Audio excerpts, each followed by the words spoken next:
So good morning, everyone, and welcome to our session.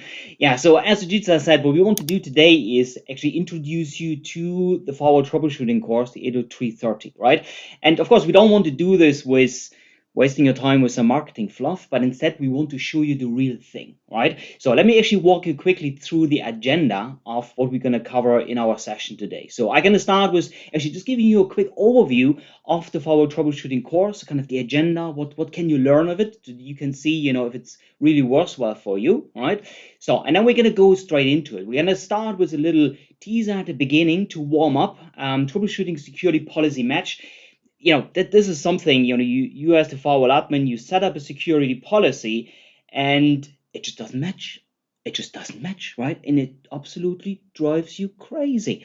And I'm pretty sure everyone had been in this situation. So I want to show you a couple of tips and tricks on what you can do here really to identify what is actually wrong. Okay, good. And then we're going to go into the real thing. So behind the scenes to flow logic, right? So this is going to be our main piece. So here what we're going to do is basically explain you how a packet is processed by the firewall. Now, of course, the question would be, why would you care? Why do you really need to know how it's processing the packet, right?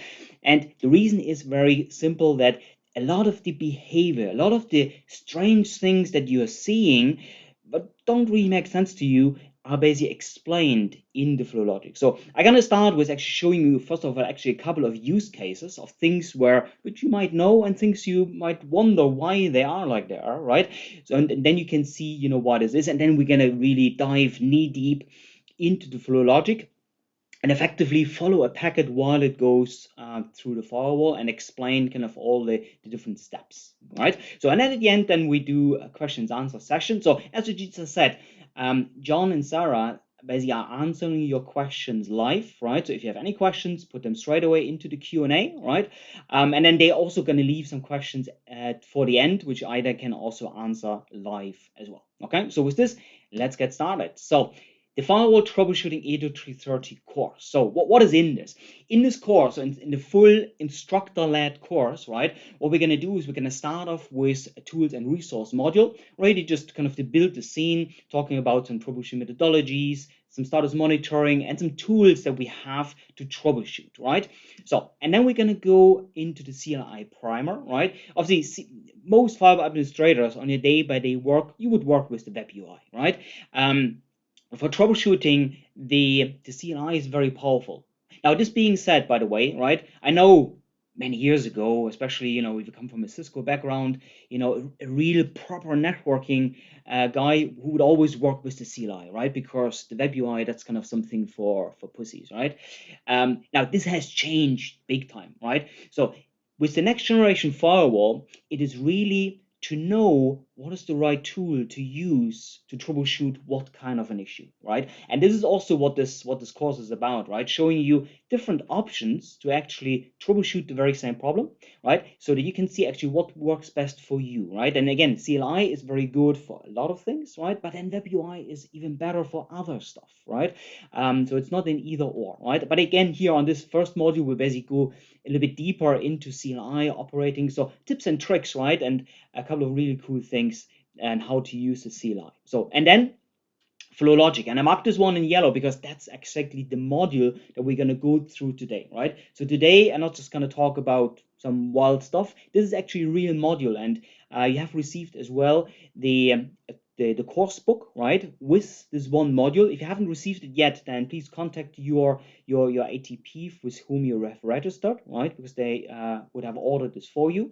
By the way, sometimes you might want to just check your spam folder, right? There's an email that should have come from OnFulfillment. That's the company who handles the course books for Palo Alto Networks. So before you kind of send the emails, maybe just check your spam folder as well. Okay, anyway, so flow logic, again, this is the main module for today, where we're gonna basically explain what happens to a packet while it goes through the firewall, right? Now then from there, we go into packet captures, right? So how do we capture packets on the firewall?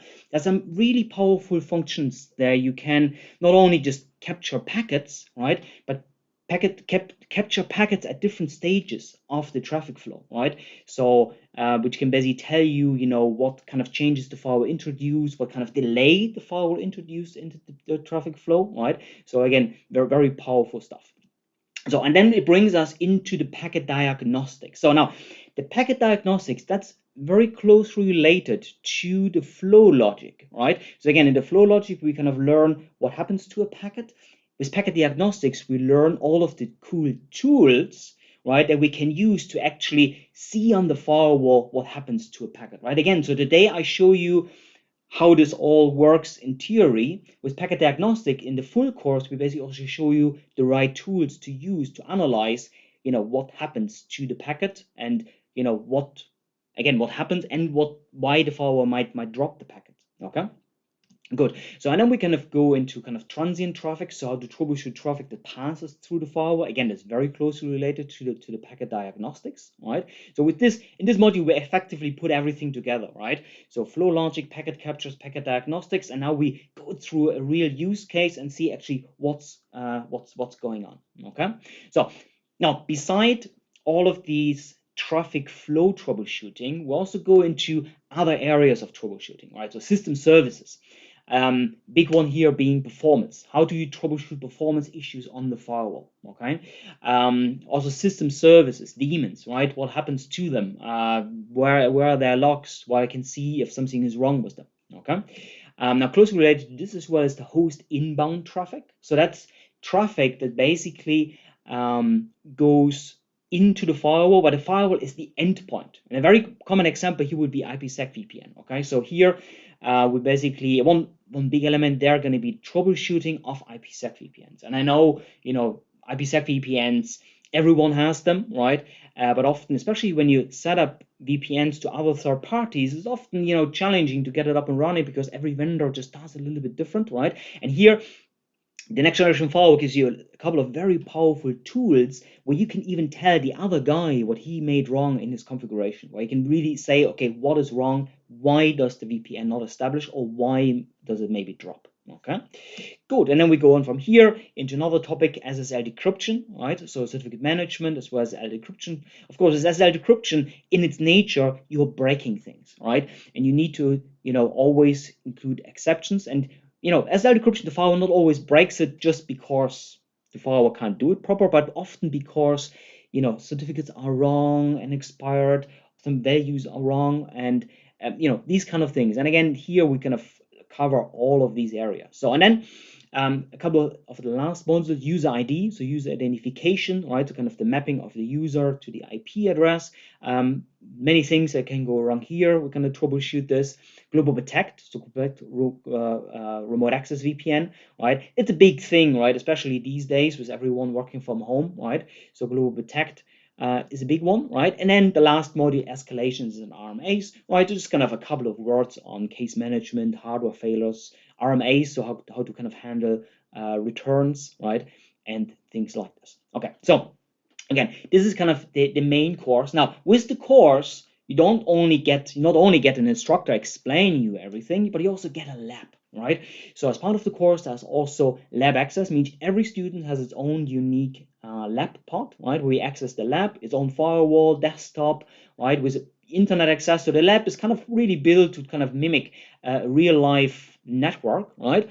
And then here we're going to try to replicate issues, right? So you with the course, you get a lab guide, and with this lab guide you can basically now go through the different scenarios. There are some labs where it walks you through it, right? Really a step-by-step guide, giving you a scenario and walking you through this, where to click and how to show this. That's very good to kind of get your toes wet with the topic. But then also some modules where you just get a problem and then you have to fix it. And of course, the lab guide then has a solution guide for this as well. But this is a kind of really cool one because, again, you get the problem and then you have to solve it with all of the tools that you learned during the course, right? Great. Okay, so now the 80330 course, the firewall troubleshooting course, of course, it's only one course out of many in the ecosystem of Palo Alto Networks training, right? So just to give you an overview, and maybe starting here with firewall administration, 80210, this is an important one, right? And if you haven't taken the Firewall Essentials Configuration Management course, then please take this, before you actually take the firewall troubleshooting course. Okay, so in this firewall configuration management course, we basically cover all of the fundamentals on how the firewall works, what it does, how to configure it, right? And this you do need before you go into troubleshooting course, right? So unless you really have, let's say, a year or two proper hands-on experience with the next generation firewall, you definitely want to do this course first before you go to troubleshooting course. Otherwise, you might get a little lost. Okay, and later on when we go into flow logic, you might get an idea what I mean with this. Okay, because again, the firewall troubleshooting course, it really goes deep. Okay, good. And then of course there is a course as well for Panorama. So Panorama, that's of course the firewall manager managing multiple firewalls. So in this course, we not only learn how Panorama works and how to configure it, but especially how to design it. Right? If you have a network with many firewalls, it's not only important that you know how to manage them, but also that right at the beginning, you're basically designing these things like templates, device groups in the right way, because otherwise later down the line, it can really just, shoot back to you if this wasn't done right from the beginning. Okay, so again, that's a very valuable course, especially to get the design right from the beginning. So, and then we also have the improving security posture and firewall hardening course. So this is effectively the security best practices course. This is the course where you will learn. So let's say you had a firewall, one of the old boxes, right? You migrated the old firewall over to Palo Alto Networks, to the next generation firewall, and it's all working, but you're probably not yet using all of these next generation firewall capabilities that at the end are really necessary to set up proper so that you can fully leverage the security potential of the next generation firewall. Okay, so in this course, you will basically learn exactly how to do this, how to convert a classical setup, apply security best practices to then properly really secure your network. Okay, so and then you have some specialized courses as well. So the EDU 318 for Prisma Access. Prisma Access is kind of the cloud managed remote access solution for Palo Alto Networks. And then there's Cortex XDR, which is kind of endpoint detection and response. Okay, so again, 2 courses there on these special products, right? And of course, if you're interested in any of these courses, check out this webpage where you get basically a listing of all of the authorized training partners from Palo Alto Networks. Okay, good. So now this was it with the general overview, right? Now let's go into the real thing. Okay, so troubleshooting security policy match. So let me actually jump straight into my lab. So I'm pretty sure you had this scenario yourself, right? And by the way, let me zoom in a little bit so you can see this a bit better. So we have kind of a very basic policy, right? And we have one rule here at the end, which kind of allows quite wide internet access. Actually, it's this one here, right? So out of my users network, I allow access to the internet, and I allow this kind of for a variety of applications. I have another one where I allow this kind of, let's say, for a couple of more specific applications, right? So, and then I have here created a rule where I want to allow specific traffic from my client, right, going out to the internet to a specific web page. And I want, for whatever reason, I want this particular rule to match. Okay. So, and again, the objective here is that any traffic going to example.com should match this rule. So if we, let me actually just maybe take out a couple of columns. 1 second. So, device as well.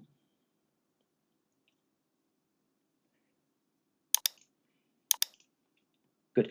So if I now zoom over here, we can see the hit count. Okay, and you can see the hit count on this rule is still 0, right? So let's actually replicate the problem first of all, right? But of course, troubleshooting wise, this is one of the most important things, right? If you want to troubleshoot something, we always want to try to recreate the problem. There's nothing more tricky than trying to troubleshoot something that you haven't kind of done before. Okay, so in my case, I click on example.com. You can see this web page is loading right away, so that works. Okay, as another test, let me actually do a ping as well. So I do a ping example.com, right?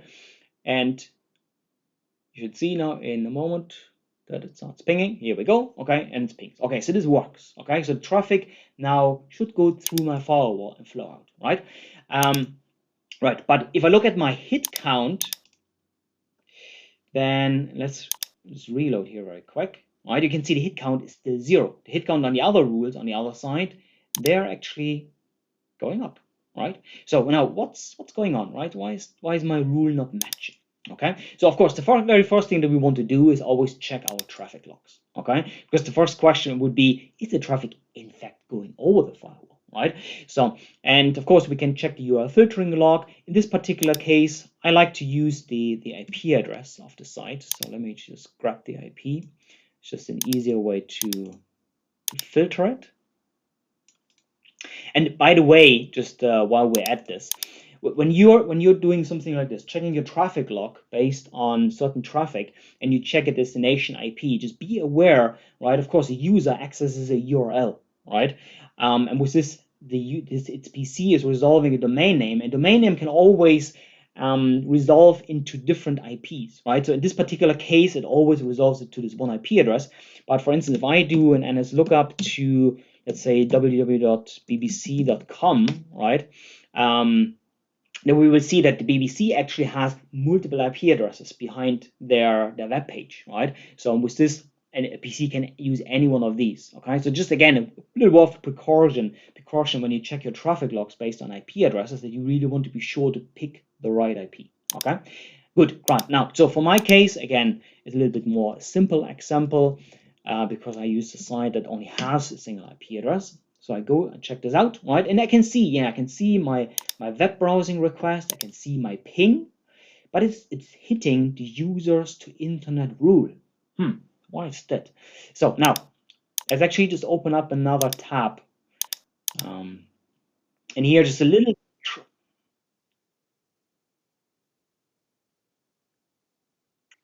more. Sure. Okay, now that's maybe a little bit too much. Let me see. Okay, 50, it should be better. Okay. Okay, so another thing that I always like to do is open up multiple tabs, right, to the firewall, right? So here, just kind of a little trick. Sometimes when you, let's say you do something like this, right? You go to the firewall and you kind of go to this link. You see here php login.php, right? Whenever you go in there, you will log out all of the other sessions from your link, right? So sometimes I see people struggling opening up multiple screens because they log each other out, right? So if you want to open up multiple tabs, then always just make sure that you enter just the IP address without the login, okay? Great. Anyway, so I'm gonna check out now here my security policy, right? And again, we saw here it matches the rule users to internet, right? So if I go now here into my policy, and let me actually maybe even take this away so we can see this better, right? So we have our users to internet rule. So that's the rule that actually matches, okay? You can see here ping and web browsing is allowed, but it should really match this one, okay? So now why does it not match? And the first thing what you should simply do, and I know it sounds stupid, but that's what you need to do, right, is to do just a very thorough check, right? In fact, I call this the stupid check. I call this the stupid check because I had so many cases where customers, even let's say a couple of our own engineers, right, called me and said, Lars, it doesn't work. It must be a bug on the firewall. And I said, did you really check it well, right? And then you do a very thorough check, and then you simply see that something is just wrong on the rule. Okay, so again, let's just kind of do this very quick, right? So what we want to do is we want to put, let's say, our traffic log. Let me put this one. Let's put the traffic log on the back. Let me just rearrange the windows a little bit. And it really helps to put the windows beside each other, right? Again, I know that this sounds very basic, right? But it's just that I've seen so many companies and customers going wrong on this. It's just, I think it's important one to reiterate. Okay. Okay. So what I have here now is I have my log, and I always like to kind of open up the detailed view as well, right? So and now what we really want to do is do just really thorough check, right? You don't want to go into the thing that you waste hours and hours. You open a support case and then someone tells you, it's the typo, right? So and a good way to do this is simply like this. Okay, so let's try to figure this out with our example here to see if this works. Okay, so here again, I have it from zone users net, right? So, and again here the source zone is user net, so that this matches perfect, right? Then we have the client IP. Now here in our rule we only can see the client A. We don't know what's behind because that's an object, right? So here remember, when you click on this little arrow and click to value, you can actually see the real value of the object. Okay, so in this case it's 192.168.1.20, which is matching our traffic log. Okay, so this looks good as well. Perfect. Good. So then we have going to internet. So we have the destination zone being internet, so that's fine. And then we have here example.com. So that's again an object. So let's check the value. And here now we see, okay, this is actually an FQDN, a domain name, example.com. Okay, so now we need to check what does example.com resolve to, right? So again, I did this here already, right? So I kind of I did the ping. Actually, we can even do an NS lookup. In fact, I always prefer NS lookup over a ping, right? Simply because the NS lookup actually shows us all of the IPs. So if the DNS server resolves multiple IPs, right, then we would see all of them using NS lookup. So this should be your preferred tool over just doing a ping, because with ping you can miss something, right? So, and again, here now the IP is 93.184.216.34, right? And that's of course exactly the same IP that we have seen here. Okay, so this matches as well. Okay, so far all looks good, right? So then we have the application, that's any. So our application, what is detected, it's ping, right? We can see the application default is set, or the service is set to application default. Now what does this mean? Now Palo Alto Networks, of course, for each application knows what is the default port. And by the way, here you need to be careful, right? So for instance, let's take an example. Ping is probably not a good one because ping uses ICMP, but let's use SSL, right? So if I go to SSL, and I need to move this a little bit up. So, and I check the SSL.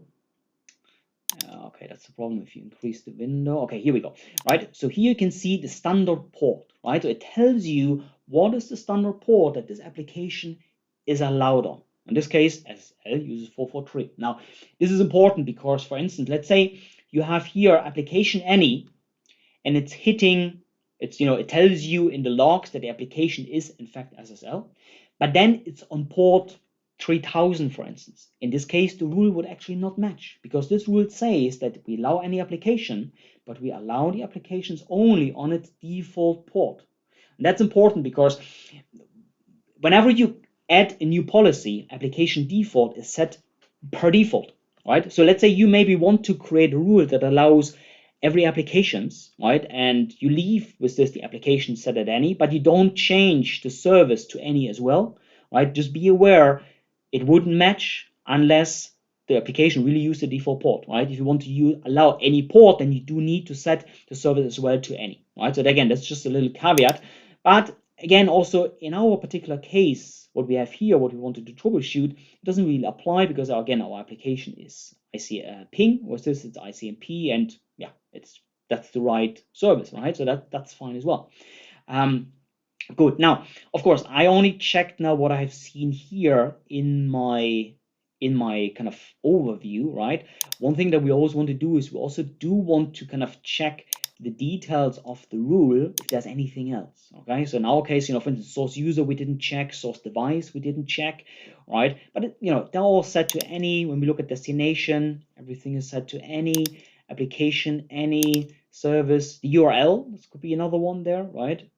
Used as a match criteria, but it's set to any as well. Okay, so now, so with this check, and I know it's a very basic check, right? But this is a very essential check, and trust me, at least 95% of cases of a policy match problem you will solve with this very simple but thorough check. Okay, good. But of course, like in this case, you can have cases where things maybe are a little bit more tricky, because in this particular case, we did not really see what was going on.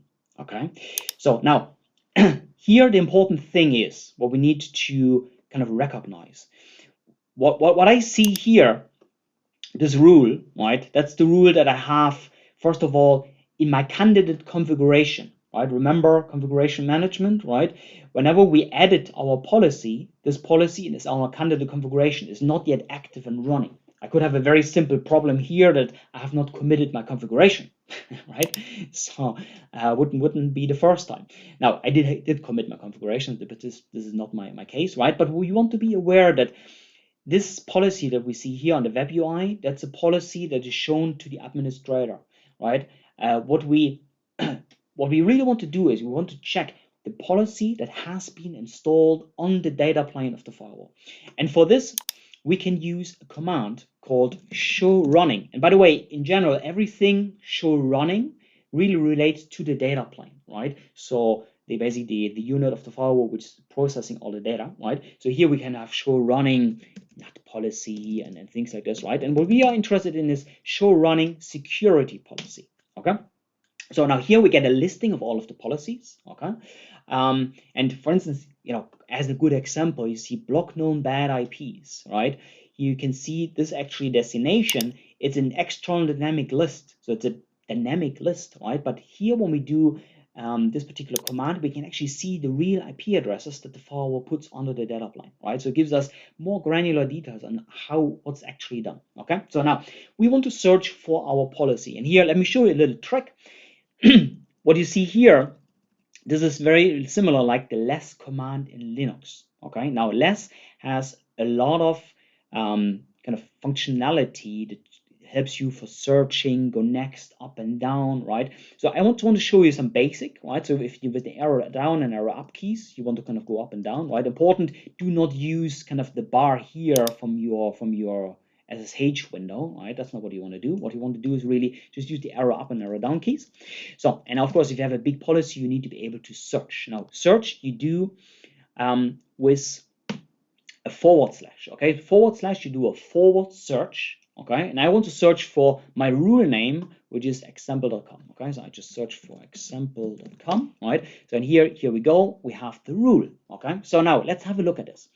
So here we can effectively do again our thorough stupid check against the traffic log, right? Checking and validating this, right? And by the way, if you want to do a thorough check, you can also always actually start with this. Instead of using it, start doing the check against the policy on the web UI, you can always do the check against this one, because again, it's a much more specific one, okay? So what we see is, and again, let's just quickly bring up our log again so that we can compare this. So here we go, all right?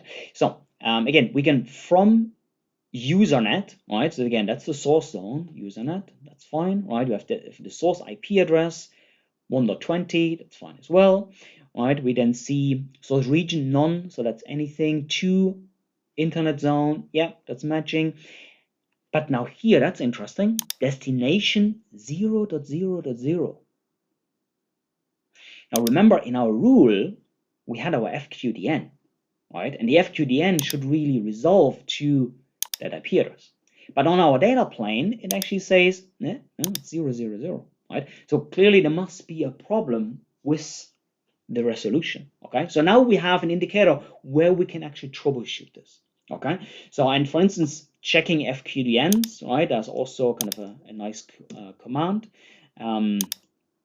which is show DNS proxy FQDN all, right? So this is, you can basically check all of the FQDNs that the firewall had resolved, right? And if I check this, I actually can see, oops, example.com resolves to 0.0.0. What is that? So clearly there must be a problem with DNS resolution. So let me try to do a ping from a firewall to do kind of simulate a DNS resolution, example.com, right? And actually tells me unknown host. So something is wrong with my DNS resolution. So now, okay, what did I do? Let's resolve this, okay? What I simply did here, just to simulate the problem, right, is that I just kind of changed my DNS server to a private DNS server that cannot resolve public domains. Okay, so again, a very simple thing. I'm not sure, probably this kind of an issue is not something that you would see in real life, but problems with DNS resolution, these are common problems that you can run into, okay? On this level, you can maybe even run into a bug, right? So I had a customer, for instance, where they had an issue. They saw that the rule was matching, and then suddenly it was not matching anymore. and then it was matching again, and it was not matching anymore, right? And it kind of again was driving them crazy. And what we can basically see that this was a problem with FQDN. In this case, it was even then a bug on the firewall, right? So these are kind of then the issues that you find. Okay, again, just as a summary, right? Use show running security policy to them to check the exact rule that was installed on the policy, right? And then do a very thorough check against your traffic log to see why is it not matching, right? So that this is kind of the best practices when it comes to troubleshooting policy match.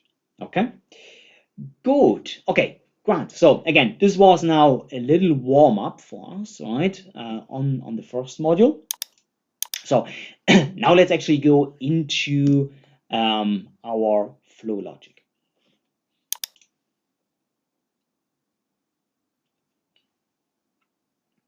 So, and this section, I want to start first of all with a couple of use cases, right?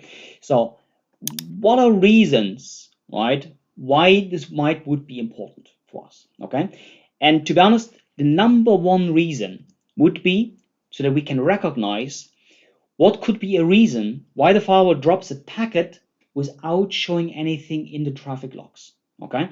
So when you're on your firewall on a day-by-day basis, what do? You work with your traffic logs, right? So that's really kind of your main tool, right? And by the way, this is the main tool that you should absolutely use as well, right? So your traffic log on a day-by-day basis is definitely your best friend for troubleshooting. The important thing what we have to recognize is there can be cases where the traffic log does not show us anything.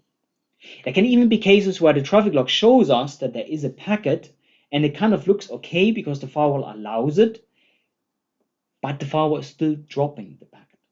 Okay, so these are very special use cases, and that's where we need to look into what does the firewall really do with a packet, and what could be cases where I need to be careful to validate this. Okay, now why is this so important? Now, and I had this with customers, right? So you as the firewall guy, what do you get day in and day out? You get grief, right? Because it's the firewall. It's always if there's something wrong, whose fault? It's the firewall's fault, right? That's what that's what we always get every day. And then let's be honest, in 70-80% of the cases, it is not the firewall, right? But we as the firewall guys, we still need to prove that it's not the firewall, right?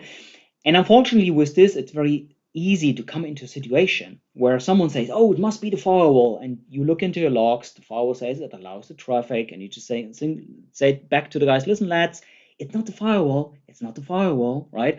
And then weeks later, it really gets escalated, you get pressure from the top, you get more into look at this, you get forced to open a case with Palo Alto Networks, and now suddenly they tell you, yep, it was the firewall blocking something, right? Not a good situation, right? Because in 80-90%, you were absolutely right, it was not the firewall, but there it caught you. And now, from now onwards, be assured, everything gonna be the firewall, right? And nobody gonna trust you anymore. So and that's exactly why this course is so important, and why I want to show you, what's behind all of this. Okay, good. Let's actually go through a couple of more use cases. So why does the traffic log show application is incomplete? All right, so that's probably a simple one, right? Every one of you who should have took the course should definitely know about this one. All right, so let me show you this example. So we have a case. Oops, 1 second. Where the application comes up as incomplete. Okay, like this.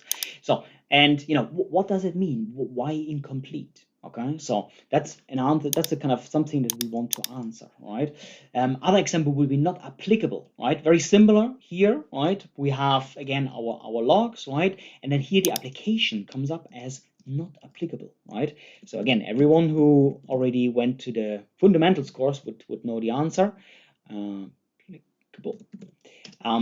So. But still a good question. Not applicable. Why is it not applicable to have the rules, right? So Now another one, kind of, you see that a session end reason comes up as aged out. Now session end reason, by the way, it's very good, it's very powerful. And let's say I just filter now for DNS traffic, right? And actually, maybe let me do this another way around. So let's say if we look at normal traffic, so let's here we have Google base. Okay, that's blocked. Let's see if we have some other traffic. Okay, let me now show you some examples. So let's say for a normal session, what you usually see as a session end reason is something like TCP fin, right? Aged out, you can see for a ping, right? But for normal session, fin, right? This would be a normal, right? You establish a session and then the session is probably terminated. TCP fin, perfect, right? That's how it should look like. But for DNS, we in fact see that for DNS, it always shows aged out. Is this normal? Why is this, right? So again, just an interesting question. So okay, let's go through a couple more, right? So session ID shows an old session at state in it. It's also that's one that could bug you, right? So let's say, let me take this one. So one thing that you can do, by the way, okay, so I can see here my session ID of the session, right? One thing, by the way, that you can do is, if you're on the firewall, you have a very good command called show session all. Okay, now this shows you all of the active sessions. You can see all of the sessions are active. Okay, good. What you can do with this command, however, as well, you can do a show session and you give it now a specific ID, right? And let's say 33102. And the interesting thing is, even so this session is no longer active, with this command, I still see the details of the session, okay? But what I see is state is actually in it, right? So why would a session be initializing when it's already closed? Doesn't make sense, right? And understanding session state for troubleshooting point of view is actually quite important, right? Now, just one little tip that I want to give you, right? One very cool thing that you can do with this command. So again, here show session ID, where you can check the ID. One information that you see in here that you do not get in the traffic logs is actually the NUT rule. Let me see, is it actually in here? What kind of traffic was this? This was, no, sorry, this was internal traffic, so no NUT applied. Let me show this to you. 1 second. So let's see. This was not allowed. Okay. We do something like this. Okay, let's grab this session.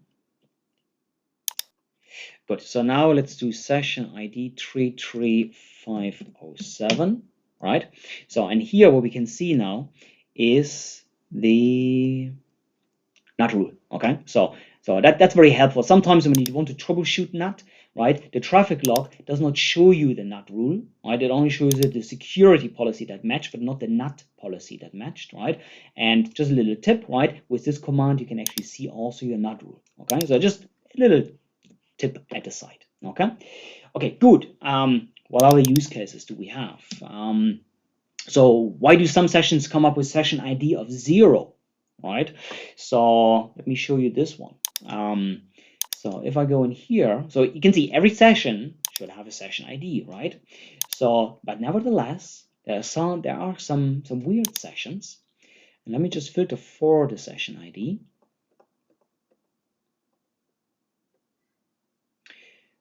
Session ID,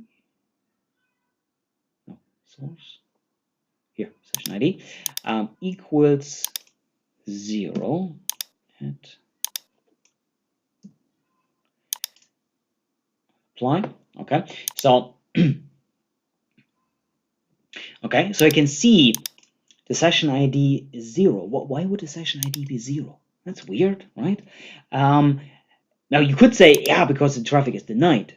But if I, let's say, just look at denied traffic, right, then we would see, let's say for this example, we do have a session ID, right? But for the other ones, we didn't, right? So why is this, right? So again, what I just want to do here is show you a couple of little quirks, right, where you really wonder yourself, why is this? Okay, and the reason I want to show this to you, because if you have an issue and you dig deeper into your traffic logs, right, you're gonna see a lot of things that suddenly you wonder, why is this? Does it make sense? Is this maybe part of my problem, or is it not, right? So, and again, a lot of these things we basically will show and can resolve by looking and understanding the flow logic. Okay, good. Okay, so some other things, kind of the now service, the connection per second rate. What does this mean, right? Zone protection. But okay, I think we have enough use cases now to see kind of the value of this. Great. So this slide I'm going to leave like this, and I want to go now to my whiteboard. Okay, so let's get started by the warming up on a couple of basic concepts. So first of all, so here we have a client and we have a server. Okay, so this client wants to communicate to the server over the firewall, right? The first thing that we have to really realize to ourselves is the firewall, of course, it's a network device, and it can only really do things based on the traffic that flows over it, right? And the traffic and the data that it sees, right? Because if you think about this, what does a firewall want to do? It wants to analyze the traffic, and it wants to do a very simple decision to allow the packet or to drop it, right? That's essentially it, right? That's what it all boils down to. Now, of course, it's not very, while it's simple, it's not really an easy decision for the firewall to make, right? So the firewall has to analyze a lot of data to come to the right conclusion, right? So, and the first thing, let's say, if we look at this communication, the first thing that the firewall would see, right, is that the client wants to initiate a session to the server, right? So the very first thing that the client does is that he sends a TCP SYN, right? That's of course is for TCP, right? But let's just use the example of a normal web traffic, okay? So we have a TCP SYN, okay? So this kind of says, hey, web server, I would like to have a chat with you. And then the web server would come back and send back what we call a SYN-ACK, right? Acknowledging that, yeah, cool, let's have a chat. Okay, that's what kind of the SYN-ACK says, right? And then as a very last thing, the client now sends a acknowledgement, right? Saying, yeah, cool, now we talk. Okay, so again, this is what we call a three-way handshake, and with this we establish a session. Okay, now one important thing here to recognize is what actually distinguishes sessions. Okay, so if we just look at this from a pure client and server point of view, there are basically four things that make up a session, right? So we have our source IP address. So let's say for this client, let's say it is 192.168.1.20, right? We have a destination IP address of the server. So let's say that's 20.5.2.1, right? And then we also have a source and destination port. Okay, so this destination port, this is usually what we call kind of a well-known port. Okay, so let's say something like port 80 or port 443, 80 for web browsing, for instance. Okay, so and then we also have a source port. So, and important very here is the source port is always chosen randomly by the client. So whoever initiates the session, right, chooses the source port randomly. So let's say here it is, I don't know, 33,201, for instance. Okay, so now in these four values, they basically now uniquely identify a session, right? So remember, destination and source IP, destination and source port. Okay, right. So with this, we have the session established, right? And now more traffic flows. One interesting question in this scenario is, what is actually the application that the firewall identifies at this stage, right? So what is the application, right? And the answer actually is it cannot identify an application because we don't yet have application traffic, right? So after these packets are pure packets at TCP or IP level layer 4, right?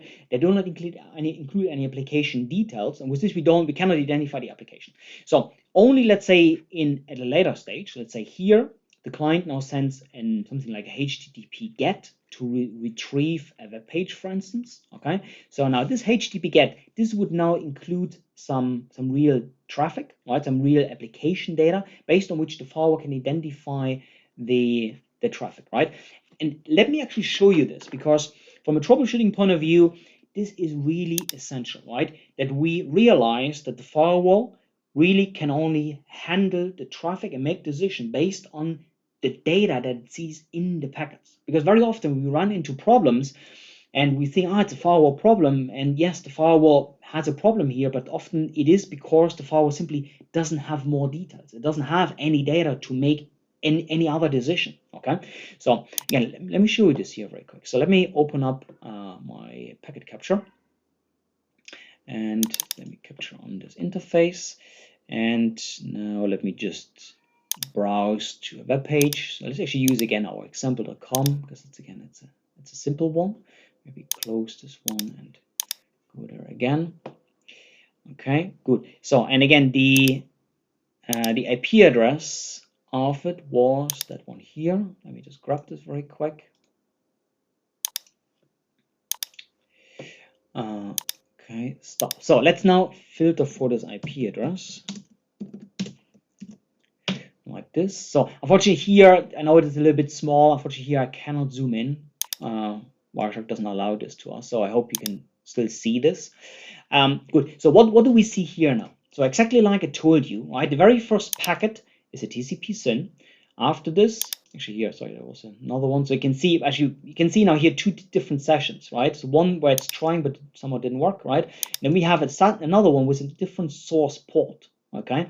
So this is kind of really the initiation of my session, right? As a TCP SYN, then we have a SYN ACK, and then we have the ACK, right? And now the important thing is when I look at this SYN packet, right, what do I see? I see layer 2, my source and destination MAC address. I see layer 3, my source and destination IP address. And I see layer 4, my source and destination port. And then this was it, nothing else, right? So again, very important, at this stage of a session, the firewall cannot identify the application, okay? So, and which basically also means that now when we go here at the HTTP GET, now I see more details, right? Again, layer 2, layer 3, layer 4, and now here I see my HTTP, right? So HTTP, this is now application data, right? Based on this, we can identify, yep, this is web browsing, for instance, okay? And it has details like the host, right? The user agent string, which identifies my browser, and stuff like this, okay? So again, this is something I always like to show this packet capture, because with this, you can really picture this and see what is actually behind this, okay? Good. Okay, so let's go back to our whiteboard. Now,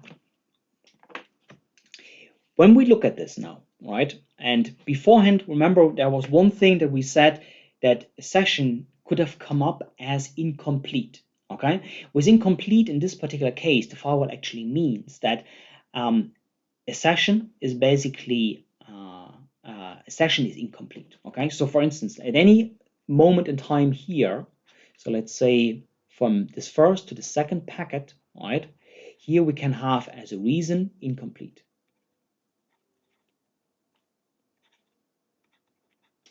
And there's another one as well. Let's say, there can be a case where the session is established, so we see all 3 packets, but we don't see anything else. In this case, it could also come up as the application called insufficient data.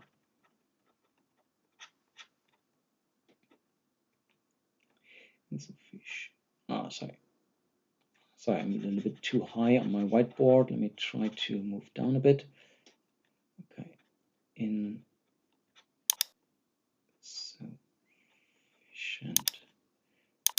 Oh,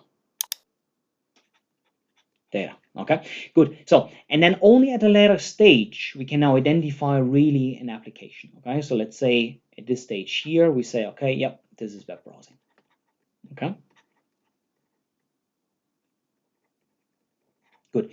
So, and just to complete this, right, one other important concept that we have when we talk about kind of session states, right, is of course our next generation firewall wants to identify the application, and it wants to identify it in detail, right? This means the next generation firewall, compared to, let's say, a classical legacy firewall, port-based firewall, what would it do? It would look at the first 3-way handshake, the first 3 packets, identifies the port, source destination port, and this would be it, right? It then decides to either allow or block the traffic, and if it allows all packets that further on kind of match the packet. On the next generation firewall, this is different because we want to identify the applications, and of course we want to identify threats. So in this case, we have web browsing, but there's maybe some other data coming later. Okay, so and based on this additional data, the firewall might now be able to identify, saying, hey, this is not only web browsing, this is actually Facebook base. Okay, or maybe even at a later stage, right? Even more packets come through, and these additional packets, it might even say, this is not just Facebook base, this is actually Facebook chat. Okay, so just be aware that we can also always have these shifts of an application. Okay, so here we talk about a shift. A shift in the application. Okay, so later on we're gonna go into our detailed flow logic. There are a couple of concepts what we see here that we can then just revisit. Okay, good, right. So now we're already going on for nearly an hour, right? What I would like to do now is let's do a 10-minute break. So to kind of stretch legs and then be ready for the real thing. So then we're gonna basically then dive into the flow logic, right? So I'm gonna show you a use case, and based on this use case, I'm gonna explain you step by step what the firewall does with the packet while it goes through, and effectively with this analyze the data, and based on the data makes a decision to either allow or drop a packet. Okay, so again, let's just do a 10-minute break. Let me put up a timer. Okay, now let's continue. So what we now want to do is really go through a specific use case, right, where I should explain you how actually data travels through this to the firewall, okay, and what the firewall does with it. So again, the use case is the following. Okay, so we have a client on this side over here, right, and let's say the client IP address is 192.168.1.20. Okay, and it wants to communicate, let's say, to a web server on the internet, and let's say here the destination IP address is 20.3.3.1, for instance. Okay, good. So now what we now want to really understand is what does the firewall do? Because again, at the end of the day, it really boils down to that the firewall needs to make a decision to allow or drop a packet, right? So when we talk about firewall troubleshooting, we really want to understand, is the firewall dropping a packet? And if so, why? Or, and by the way, this also is a big thing as well. In a lot of cases, we also need to prove that it is not the firewall that is causing an issue, right? So all of these troubleshooting tools, the things that I show you now, the things that you can then learn in the full firewall troubleshooting course in the 80330, right? They basically help you not only to find issues on problems on the firewall, right, but also to prove that it is often not the firewall. Okay, good. So going through our example here, when we talk about the firewall, right, there are kind of two things that we need to differentiate here, right? So the first one is what we call network processing.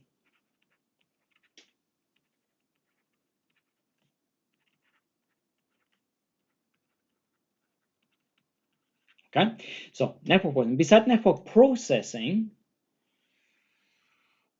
we also have security processing.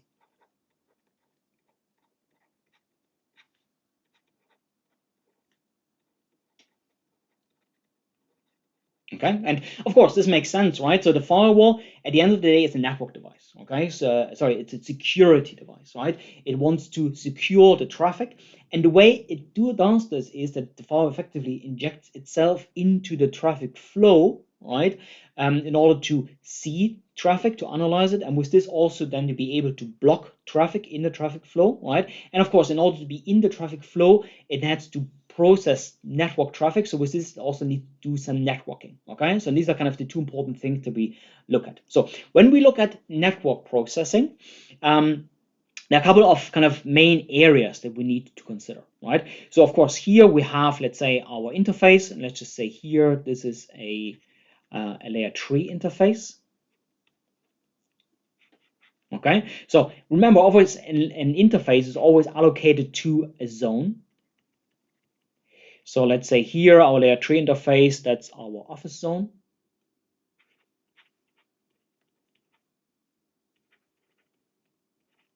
And for network processing, here we also talk about the ingress state.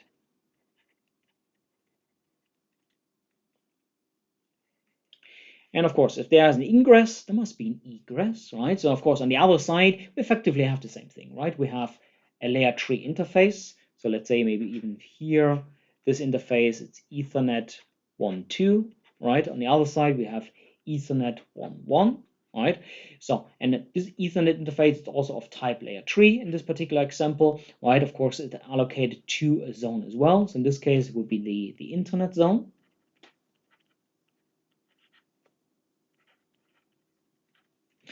And here then we talk about egress.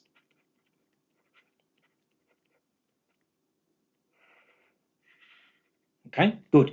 So for network processing, there are some two more important areas. One is what we call a session match.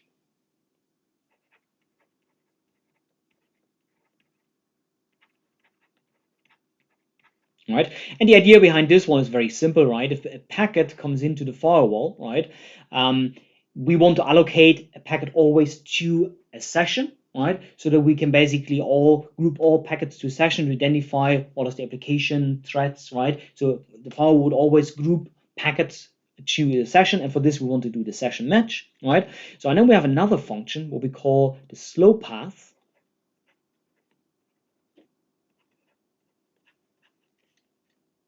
So, and the slow path is classically for packets that we, let's say for the very first packet of a session, right, where we do have to do things that we only need to do once for a session. And a good example would be, for instance, the routing lookup. Okay, so our virtual router, right, is something that we would consult here during the slow path at the very first point. Okay, good. So then, when we come now to security processing, we have some other areas. There are two big ones, right? What probably comes to mind right away would be, first of all, app ID, our application identification.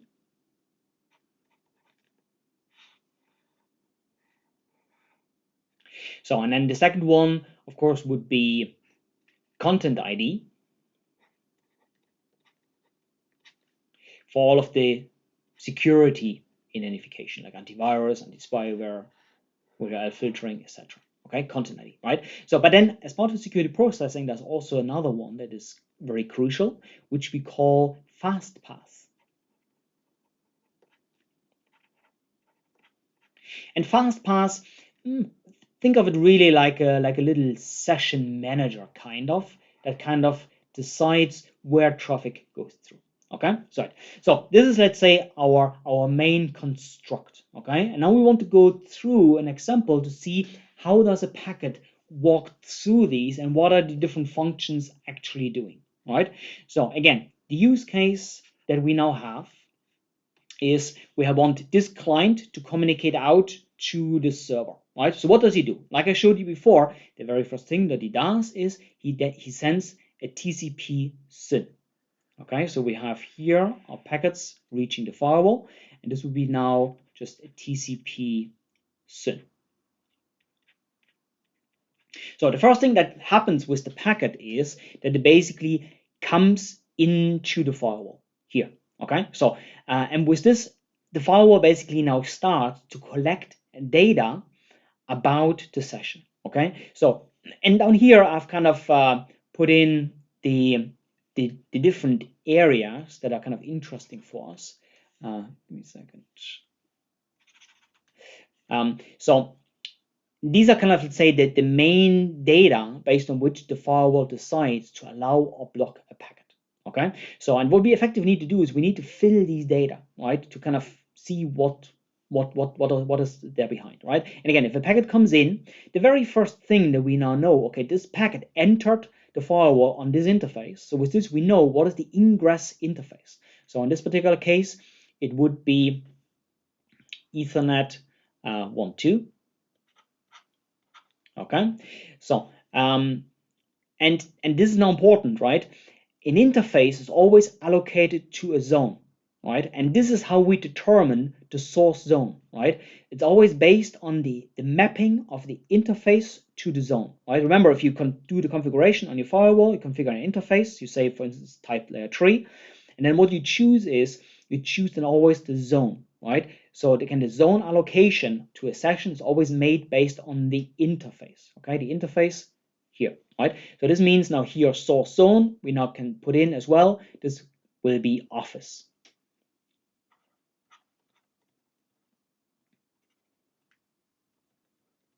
Okay, good. Now, at this stage, right, the next stage for our packet is that basically goes here to our session match, right? So now the firewall wants to determine, right, is this kind of a new session, or should the packet match an existing session, right?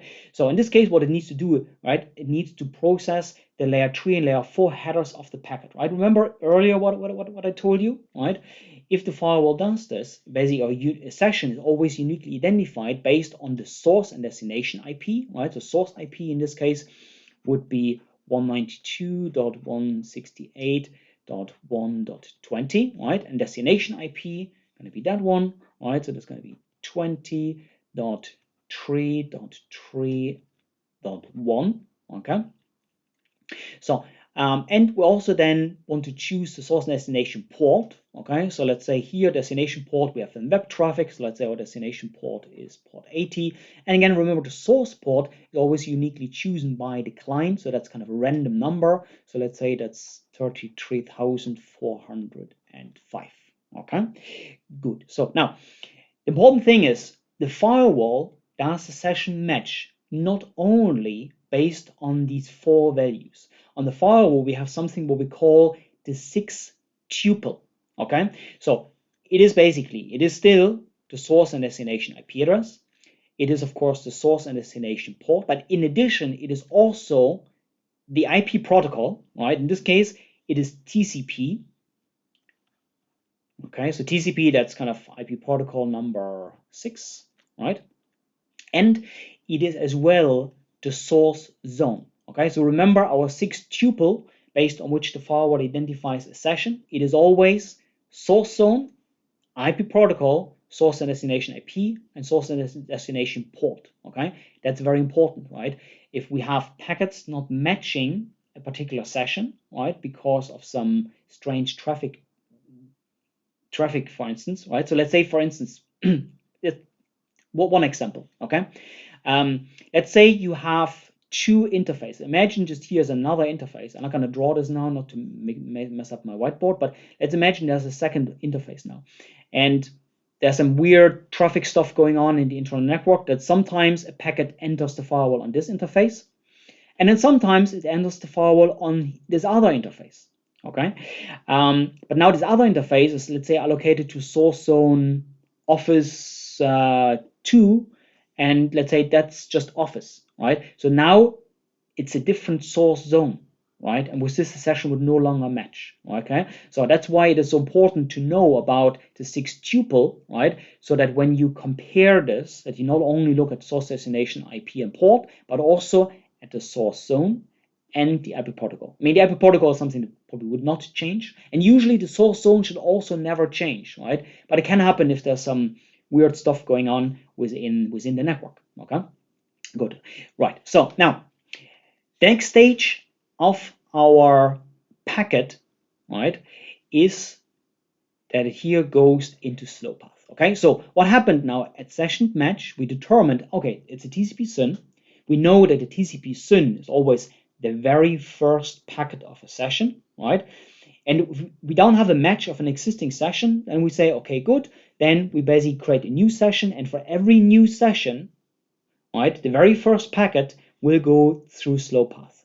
So, by the way, if a packet enters the firewall and it's not a TCP SYN, let's say it's a TCP push, for instance, okay, and the firewall cannot match the session against any existing session, then we would basically drop the packet.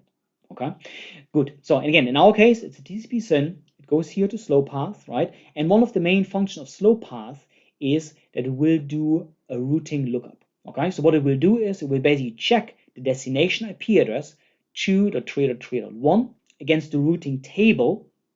And now let's imagine we have a default route, okay, and the default route then pushes out the traffic out of this interface. Okay, so based on the routing lookup, we can effectively identify the destination, the egress interface. Okay, so in our case, we now know because of the lookup, right, that we have here our egress interface, and our egress interface in this particular case is going to be Ethernet 1.1.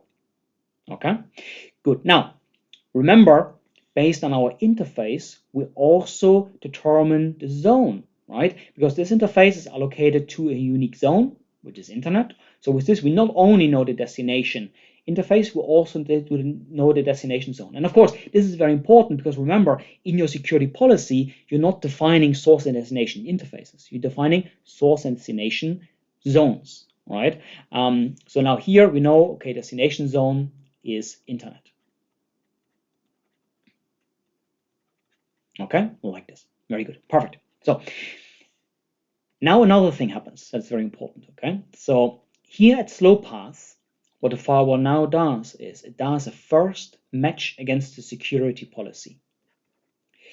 Okay, so and this one now, that's important. So let's go back to the slide that I showed you previously. This one here, right? Remember, there was TCP SYN going through the firewall, right? And I showed you that based on the TCP SYN, the firewall cannot identify the application. But now I'm telling you that at this stage, the firewall needs to do a policy match. But now we have a problem. If we look at a policy on the firewall, one of the important essential match criteria is the application, right? If you look at, for instance, this example, even if the application is any, it's in there, right? It's a match criteria, right? We want to match against policies based on the application. But now we have a case where we don't know the application. So what does the firewall do in this case? Okay, so in this case, the firewall needs to do something what we call a pre-match. What effectively means it identifies or does a match against security policy, where it checks things like source and destination zone, source and destination address. It can check, of course, the service, right? But things like the application as well as the URL, right? Remember some other stuff that we have in here as well as the URL as a match criteria. The firewall doesn't know yet what the URL might be because, again, the very first SYN packet doesn't include this information. So this means it cannot, it's basically just for this pre-match, it ignores application and it ignores as well the URL category. Okay, so and this is actually quite important that the firewall does this, right? Because imagine it wouldn't. Imagine it would just now let this traffic go through, right?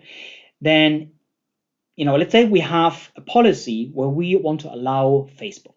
Okay, so we know Facebook default port is port 443, right? But of course, in order to identify Facebook, we need a couple of packets to kind of go back and forth through the firewall. But in the first 3 packets, for instance, we know for sure that we won't be able to identify it. Okay, actually, maybe let me explain this here on this whiteboard. It's probably easier to picture here, right? Again, first 3 packets, we don't know what the application is. If you now imagine that we have a policy only based on applications, this would be a big issue because it would mean that these first 3 packets we would always have to allow through. Now imagine there's a TCP SYN, so we have a policy where we only want to allow Facebook, right? But now we have a TCP SYN packet on port 3000. If we have a policy only based on applications, we would have to allow this, right? With this, we effectively allow a port scan. But we don't really want to do this, right? So that's why we have to check our security policy really also from the very first packet. Okay, so that's quite essential that we do this, right? So while ports is kind of stuff from these old legacy firewalls, it doesn't mean that the port is any less important in the next generation firewall, right? The next generation firewall, the port is also still important for our evaluation, right? And in this particular case, here we can see that we basically evaluate the port here at this stage. Now let me just do one quick change here. Just want to put this security policy check on my base. 1 second. Okay, so here again we do our security policy check. So that's again the first security policy check, and see this really as kind of a pre-check. Okay, now this pre-check, it does one other important thing, right? If as part of this the firewall says I deny the traffic, well then of course the packet is dropped. Okay, or it can say I allow the traffic, and of course with this it's allowed. If it's allowed, then the firewall would also now finally create a session. Okay, so let's imagine down here now we have our session table. Okay, so we have here now our session table. Okay, and now we make an entry into our session table. So this is here's our session table. And I make an entry now in our session table where we say, okay, the packet is coming from 192 going to 186.1.2. Okay, and that's kind of my source. And then as a destination, it goes to 20.3.3.1. Okay, good.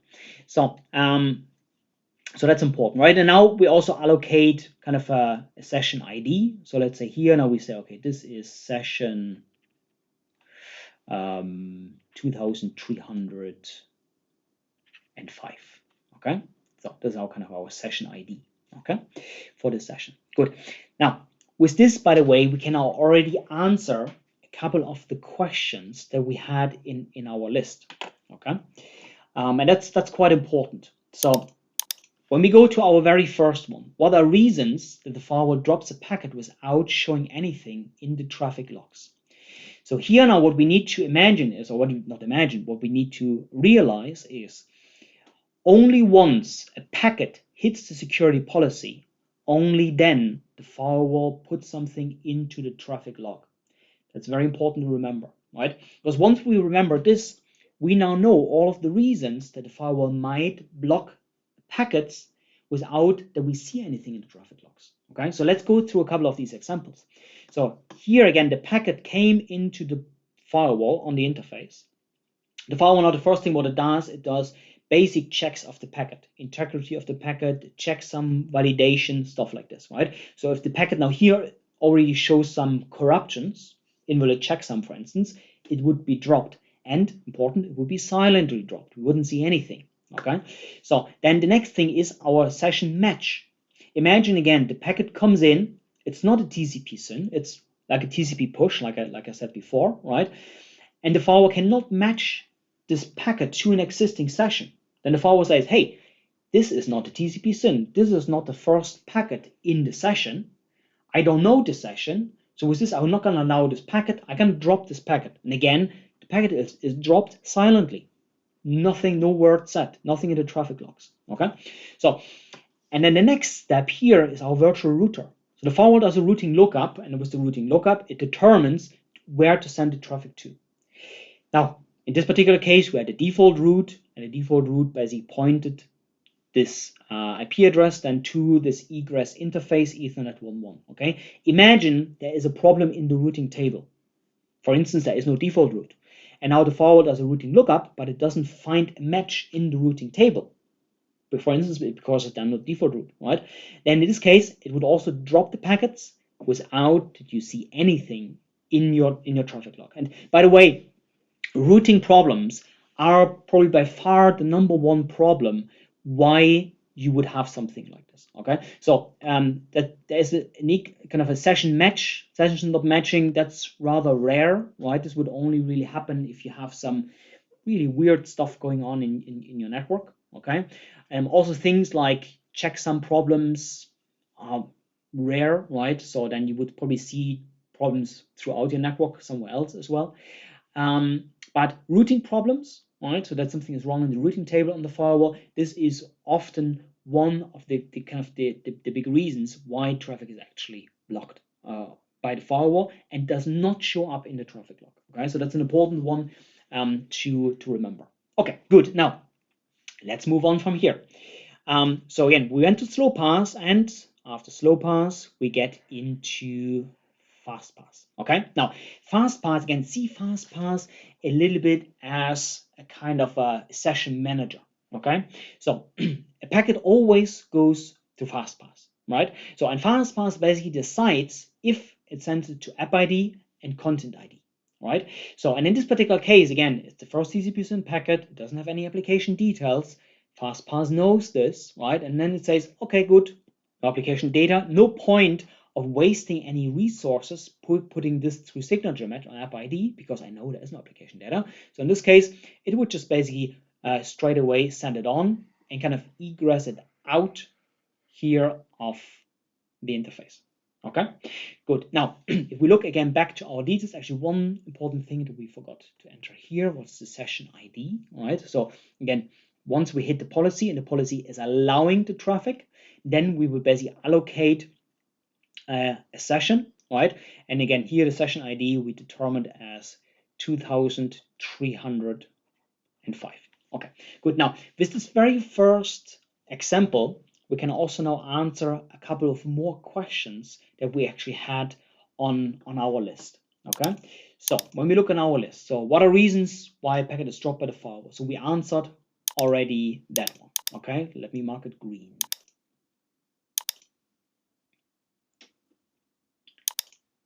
Perfect. So then why does the traffic log show an application as incomplete? So here, I think we answered this one as well. So incomplete, remember, it's always incomplete if the two-way handshake has not been completed, means the firewall did not see all three packets. Okay, so this one we answered as well. Very good. Okay. So now comes, why does the traffic log shows as not applicable? Okay, so this one we didn't explain yet, but we can actually already explain it based on our understanding of the logs, right? Let me show this scenario first of all here again in the traffic logs. Okay, so again, the scenario is that the application, actually we see it here, comes up as not applicable.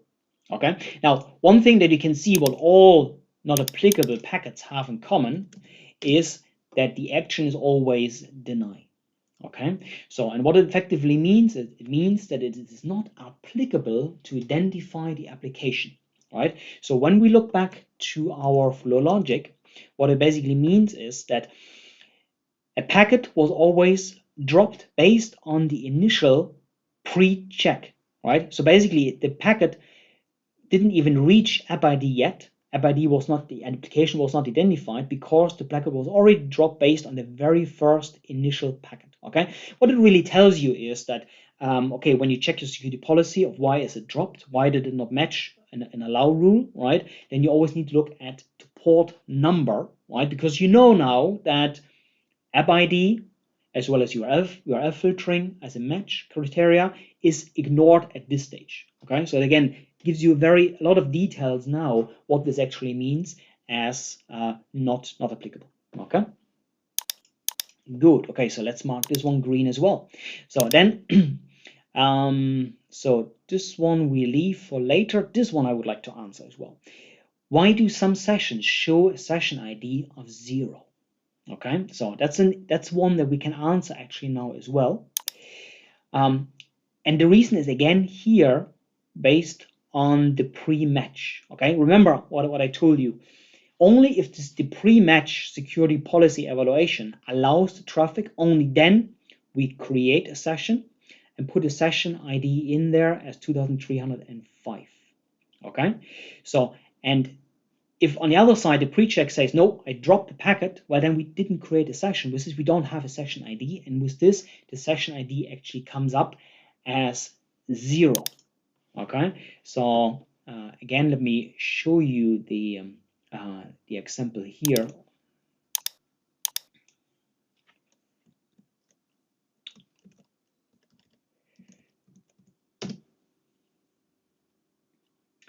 So let me see, I think I can put in the session ID in here as well.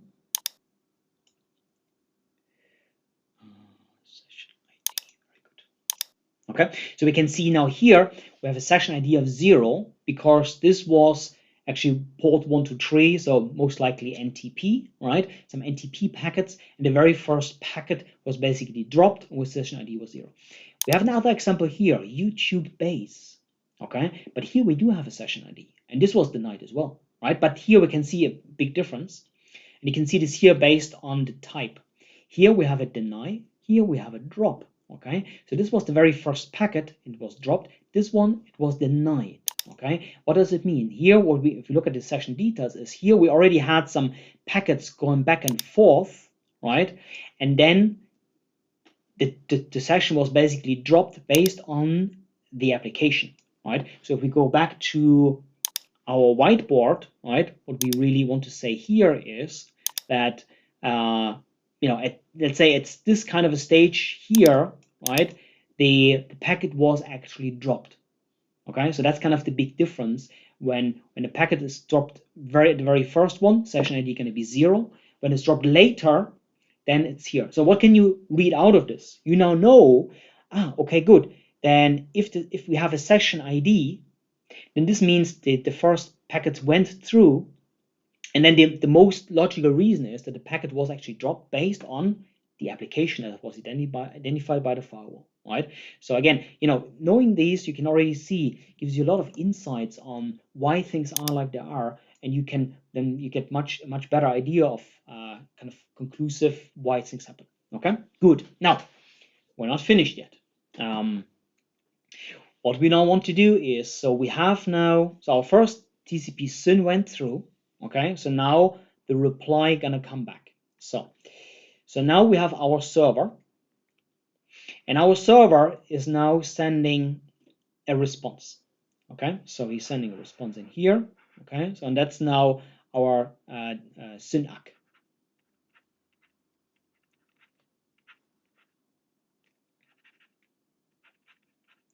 So now what happens to the SYN ACK? So first of all, of course, when the packet now enters the firewall, now we talk about the ingress state, okay?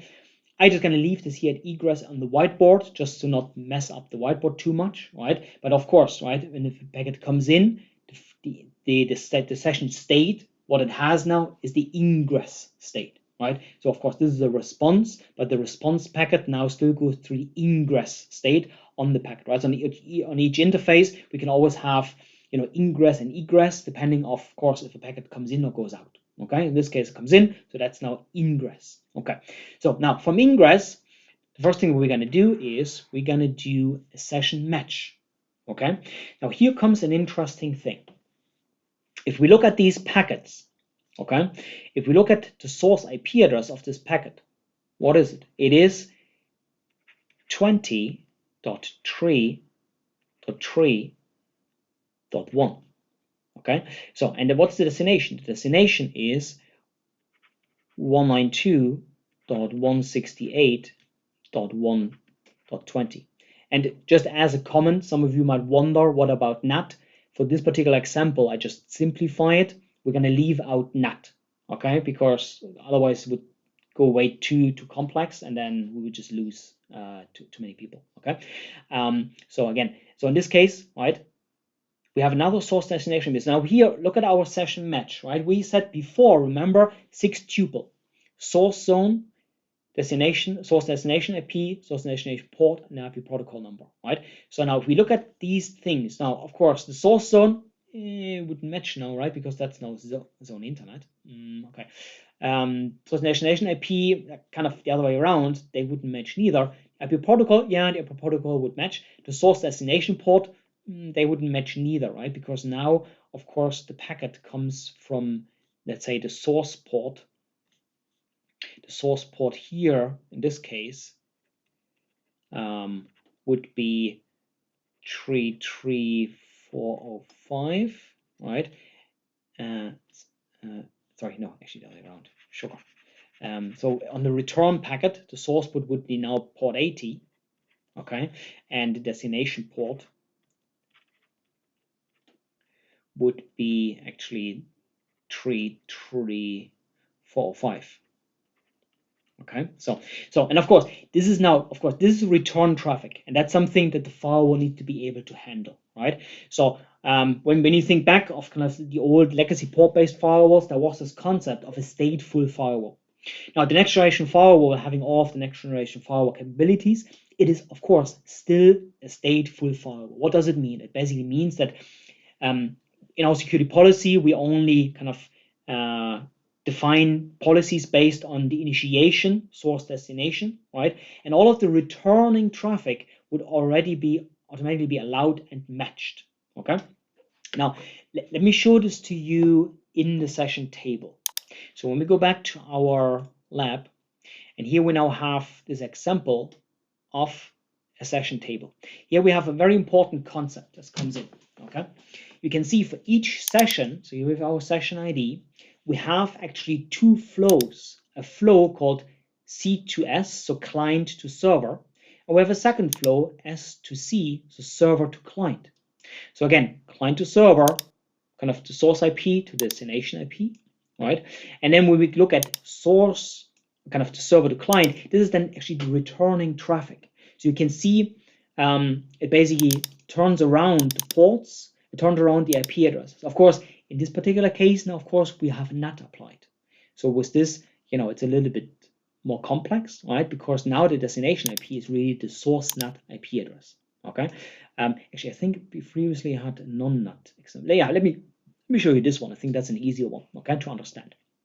So again, we have a session ID, we have a client to server flow saying, okay, that's my client, that's the destination IP address, that's my source and destination port, right? You can see now the flow back from the server to the client. So whenever the firewall basically sees and it creates the session for kind of client to server flow, it automatically calculates what should be the values of the returning packet. Okay, so that's then the returning packet, and it then says, okay, if I'm sending this to this IP address, then the returning traffic must come from this IP address. Okay, if I receive traffic from this IP address, then this must be the destination for the return traffic. And for the source and destination ports, it's the same thing, right? If I have a destination port 53 here, it must be the source port in the returning traffic. And for the source port, again, the random port, being this one, it must be then the destination port in the returning traffic. Okay, so that's an important concept to remember, right? You have two flows. Whenever the firewall evaluates, creates the session, it automatically calculates the returning flow, right? From a troubleshooting point of view, this is important because you might have cases where then suddenly the return traffic does not match. Okay, and this could be some problems, especially with zones and things like this, why it might then not match. Okay, so and that's then something here where you need to kind of compare this and look at your 6 tuple and compare the 6 tuple on to identify why does it actually not match. Okay, okay, good. Now I just realized that I have drawn in my base. Let me actually just very quickly. Okay, no, it didn't. Okay, one second. I need to clean up my whiteboard very quick because I draw into the wrong layer. Let me just fix this very quick. Otherwise, it's going to be messy later on.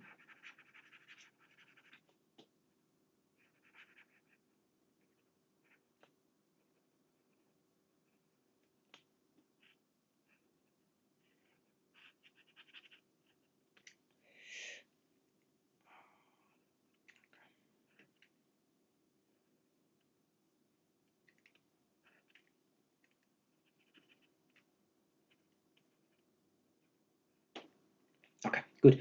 So now let me draw into the right one. That's this one here. Good. So again, here we have our synac going to the session match.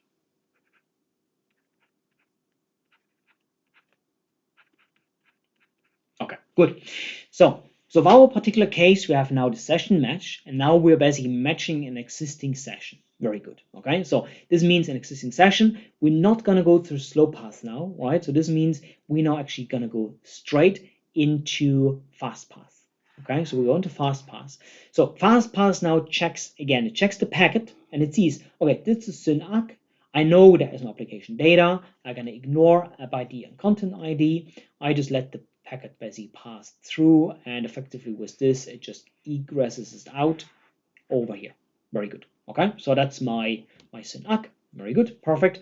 So then, of course, I have my acknowledgement. Acknowledgement, very much the same thing, right? The traffic, basically, the packet comes in, right? It has here the acknowledgement, right? All of these things we went through before, right? Checking all of these interfaces, extracting layer 3 and layer 4 headers. Everything is done for this packet every time at the egress stage. We're hitting the session match. Session matches against the existing one with the slow pass is not again evaluated. We're going to go to fast pass. Again, at fast pass, it knows it's an acknowledgement, no application data, straight away sent out of the egress and out. Okay, good. So now comes the interesting piece. So our session is established, and now the client here, he now sends the HTTP GET.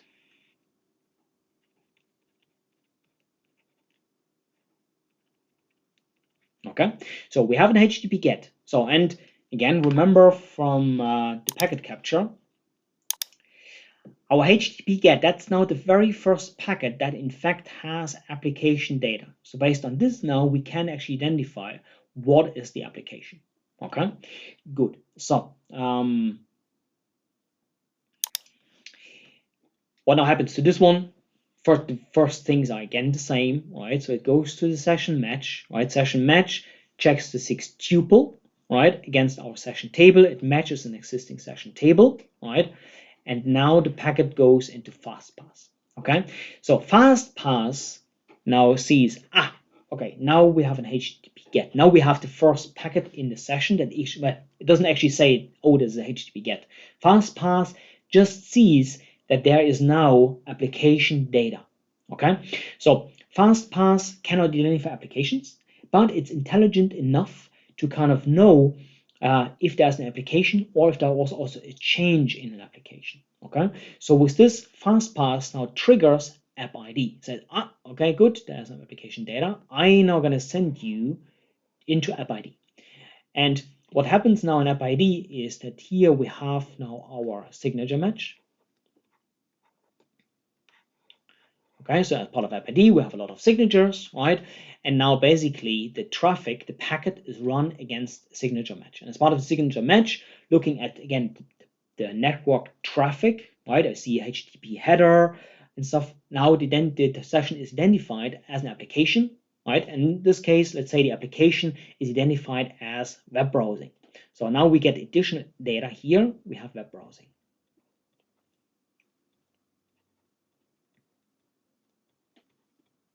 Okay, so with this, it gives the packet back into FastPass. Okay, so and now FastPass does an important thing as well. It now does a security policy check. Okay, so of course, FastPass now saw, oh, there was a change in the application. Well, in fact, previously we didn't have an application at all. Now we finally have identified the application, and with this, FastPass would now basically trigger a security policy match. And this is now our first security policy match where we really check the entire security policy, right? Against all of the values like the app ID, and also URL filtering category would also be identified at this stage. Okay, so that's sometimes a little bit confusing because of course URL filtering is part of content ID, but the identification of the URL, and which is also the matching of a URL against the URL category, actually done as part of this process here already as part of the app ID. Okay, so at this stage, the firewall already knows both the application as well as the URL, so we can also match a URL there at this stage as well. Okay, now now comes another important point. Okay, in our security policy, we also define our security profiles. All right, so if we look at here at our security policy, then we of course have our match criteria where we say, okay, from this zone to that zone, these applications, blah, blah, blah, right? And then we have an action. And whenever we have an action allow, we can also apply some security profiles where we then basically say, okay, yep, scan the traffic for anti-spyware, scan the traffic for URLs, scan the traffic for antivirus, vulnerability protection, whatever profile we want to apply. Okay, so This is now very important because here, again, FastPass is managing the session. If our packet at this stage would be dropped, well, of course, then we wouldn't waste, file wouldn't waste any time doing an additional scan for content ID. Okay, the packet is dropped, done. Okay, on the other side, if the packet is allowed, and if we have as well security profiles applied to the rule, right, then the packet is basically given over into content ID, right? And content ID, same as before, then also does a signature match against content ID. So again, antivirus, anti-spyware, vulnerability protection, all of these things, right? It basically now checks. But here comes one very crucial point. As part of App ID, the firewall does something what we refer to as content ID labeling or pinning.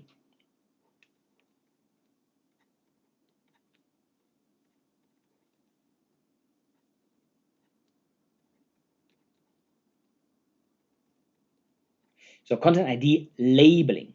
Okay, what does this mean? It means that the firewall identifies an application like web browsing. Okay, so and when content ID now kicks in, it considers two things. It considers what you configure in your security policy. So if you have applied, do you tell the firewall to apply antivirus, anti-spyware vulnerability, or maybe you decided to only apply antivirus, right? In this case, of course, it only does antivirus, okay? But that's not the only thing. In addition to what you configured in your security policy, the firewall also looks at the application that was identified by App ID. And why is this? Now imagine web browsing. Web browsing can transfer files. So with this, we can apply antivirus. Let's say we have SSL packets. Okay, SSL, and let's imagine SSL is actually not decrypted. So we have encrypted SSL. The firewall knows now, okay, this is SSL. It's encrypted data. There's no point for me to scan it for antivirus because I cannot identify any files in encrypted data. Right? So with this, it basically saves the resources. That's very important for you to recognize, simply because, you know, often you ask yourself, and especially if you come from a different vendor than Palo Alto Networks, right? With other vendors, often you have to be very careful in what kind of security profiles you apply to your rule, to not overwhelm the firewall and not to use additional too much resources. Okay. On the Palo Alto Networks next generation firewall, you do not need to care. Right? As a security best practice on the next generation firewall, we can say that you can apply every security profile on every rule. You do not need to care if you apply antivirus to a rule that only allows SSL, even though it's encrypted and the firewall cannot do any antivirus on it. The firewall in the back will not waste any resources, right? And because of this, you don't need to be so diligent and make decisions, because by the way, this is important, right? Often what we see is that firewall administrators are breaking their head to trying to decide what is the right profile to apply to the right rule. Okay, and with this they make mistakes, and with this often malware gets into the network because you missed to apply the right security profiles. Okay, the right security profile to apply is every security profile. The only exception probably is data filtering, right? Data filtering will only apply if you do data filtering, right? But beside this, all of the other security profiles, right? So if we look at this here, antivirus, anti-spyware vulnerability, URL filtering, fire blocking, wildfire, right? All of them, you always want to apply to every single rule, of course, that has an allow action. If you apply it to a deny action rule, so be it. Again, the firewall drops the packet. It would also not waste any resources. Okay, so I think that this is a very important learning, right? This content ID labeling, right? Because now you know you cannot do anything wrong when applying security profiles. Okay. It is, however, also important for another case.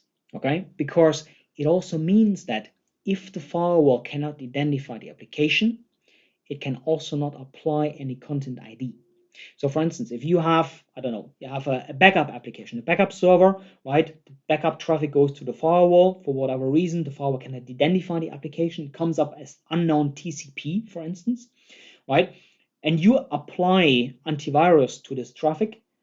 the firewall will not be able to identify any viruses because the application is not known. It's unknown TCP or UDP. Okay, so that's something very important to remember as well, right? In order for the firewall to identify malware or kind of have a match on a security profile, right? It also has to be able to identify the application correctly. Okay, good. Right. So then again, from here, packets would always go back to FastPass. FastPass and says, okay, Grant, all good, right? And it basically now then sends it out egress to our server. Okay, and with this basically kind of completing the row, right? And of course, if traffic comes back, it then effectively always goes through the same thing. And maybe just one more thing: when we have things like a switch in the application, that's also things that kind of are managed by FastPass, right? So FastPass would, in combination with Content ID, detect it's a switch in the application, and with this would then always individually trigger app ID whenever it sees it or it sees it to be required. Okay, good. Okay, so I hope this is all clear, right? Of course, later on we're gonna have a bit of a Q&A section as well. We can go into a couple of more details if you have questions, right? In essence, what I really want you to go away with here is at least a basic understanding of what the firewall does with the packet. Okay. Of course, in this session we only have now 2.5 hours, so that's not a lot, right? In the full course, we go even further into detail in this. Okay. On the full course, we basically, and I'm going to show you a couple of slides later on as well.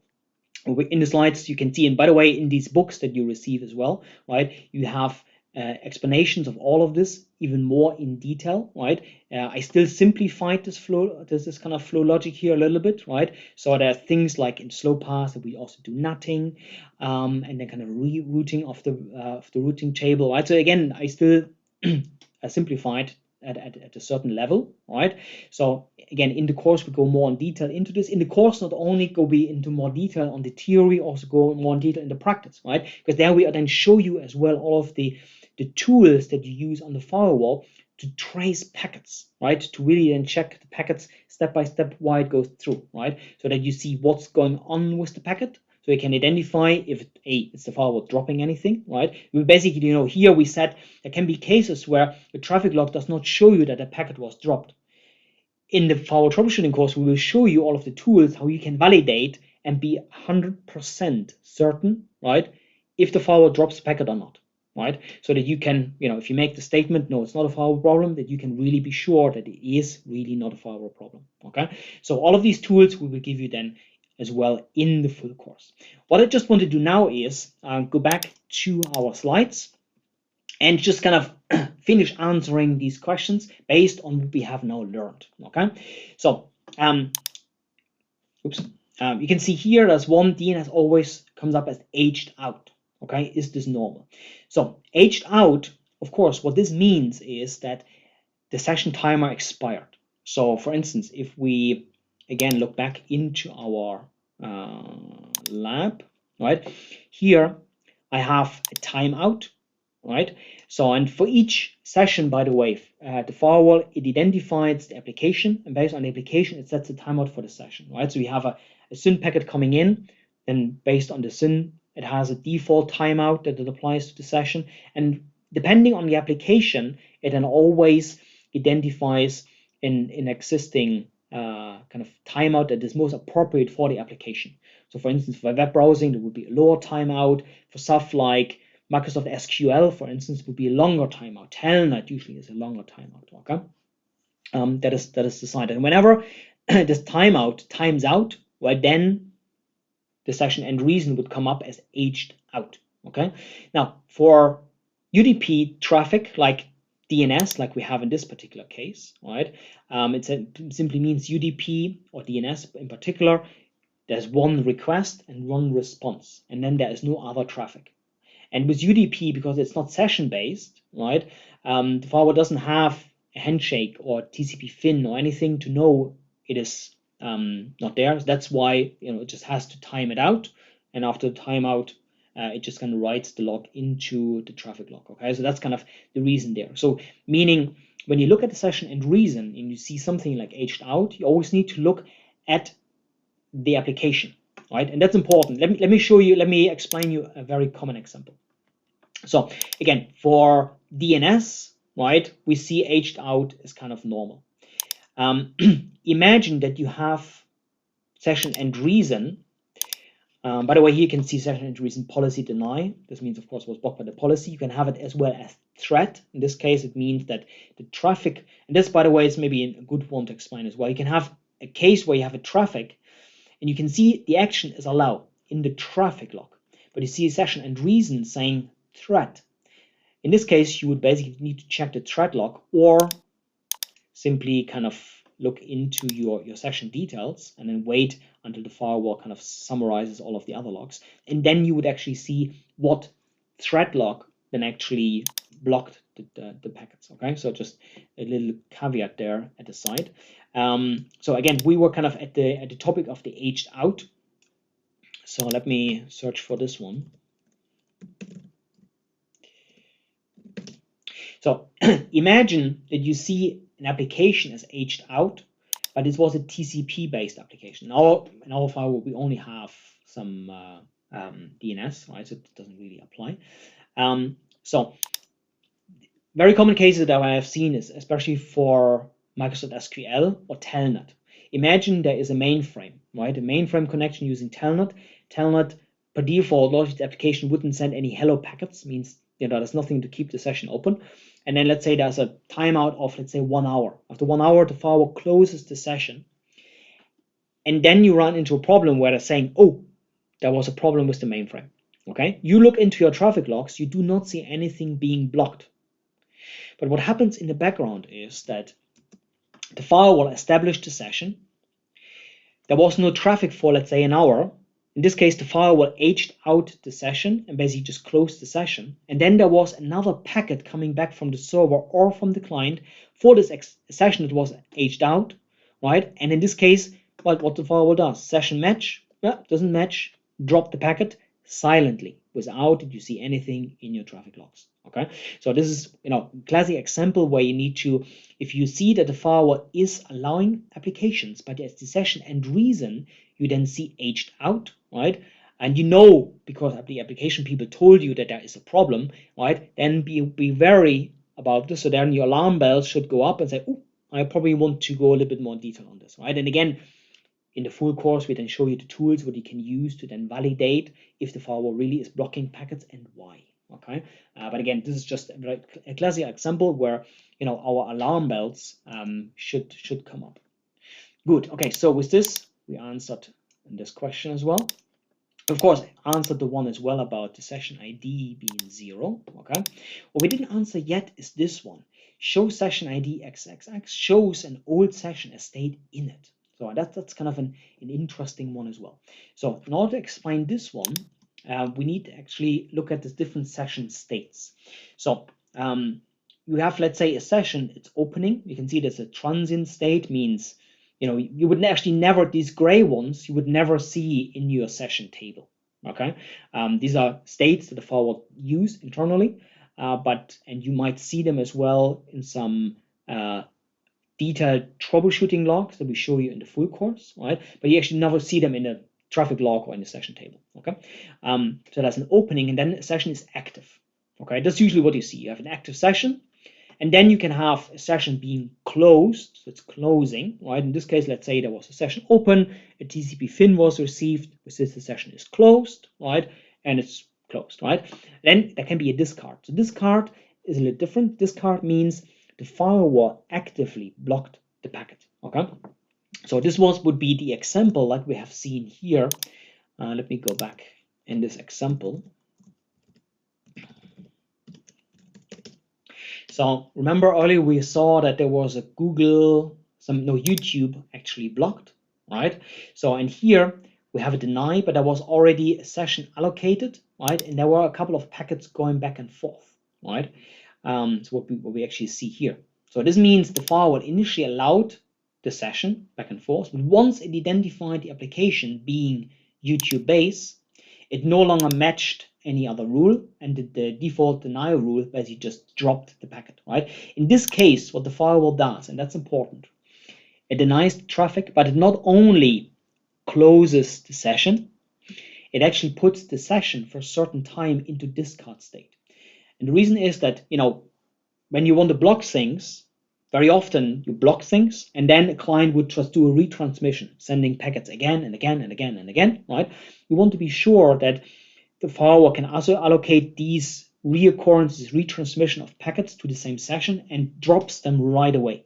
And that's why a session is put into discard state. Where this is a little bit tricky is if you have a case, and for instance, you had a case for IPsec VPNs. Okay, the customer was troubleshooting IPsec VPNs. He got absolutely wild because he just couldn't find the problem.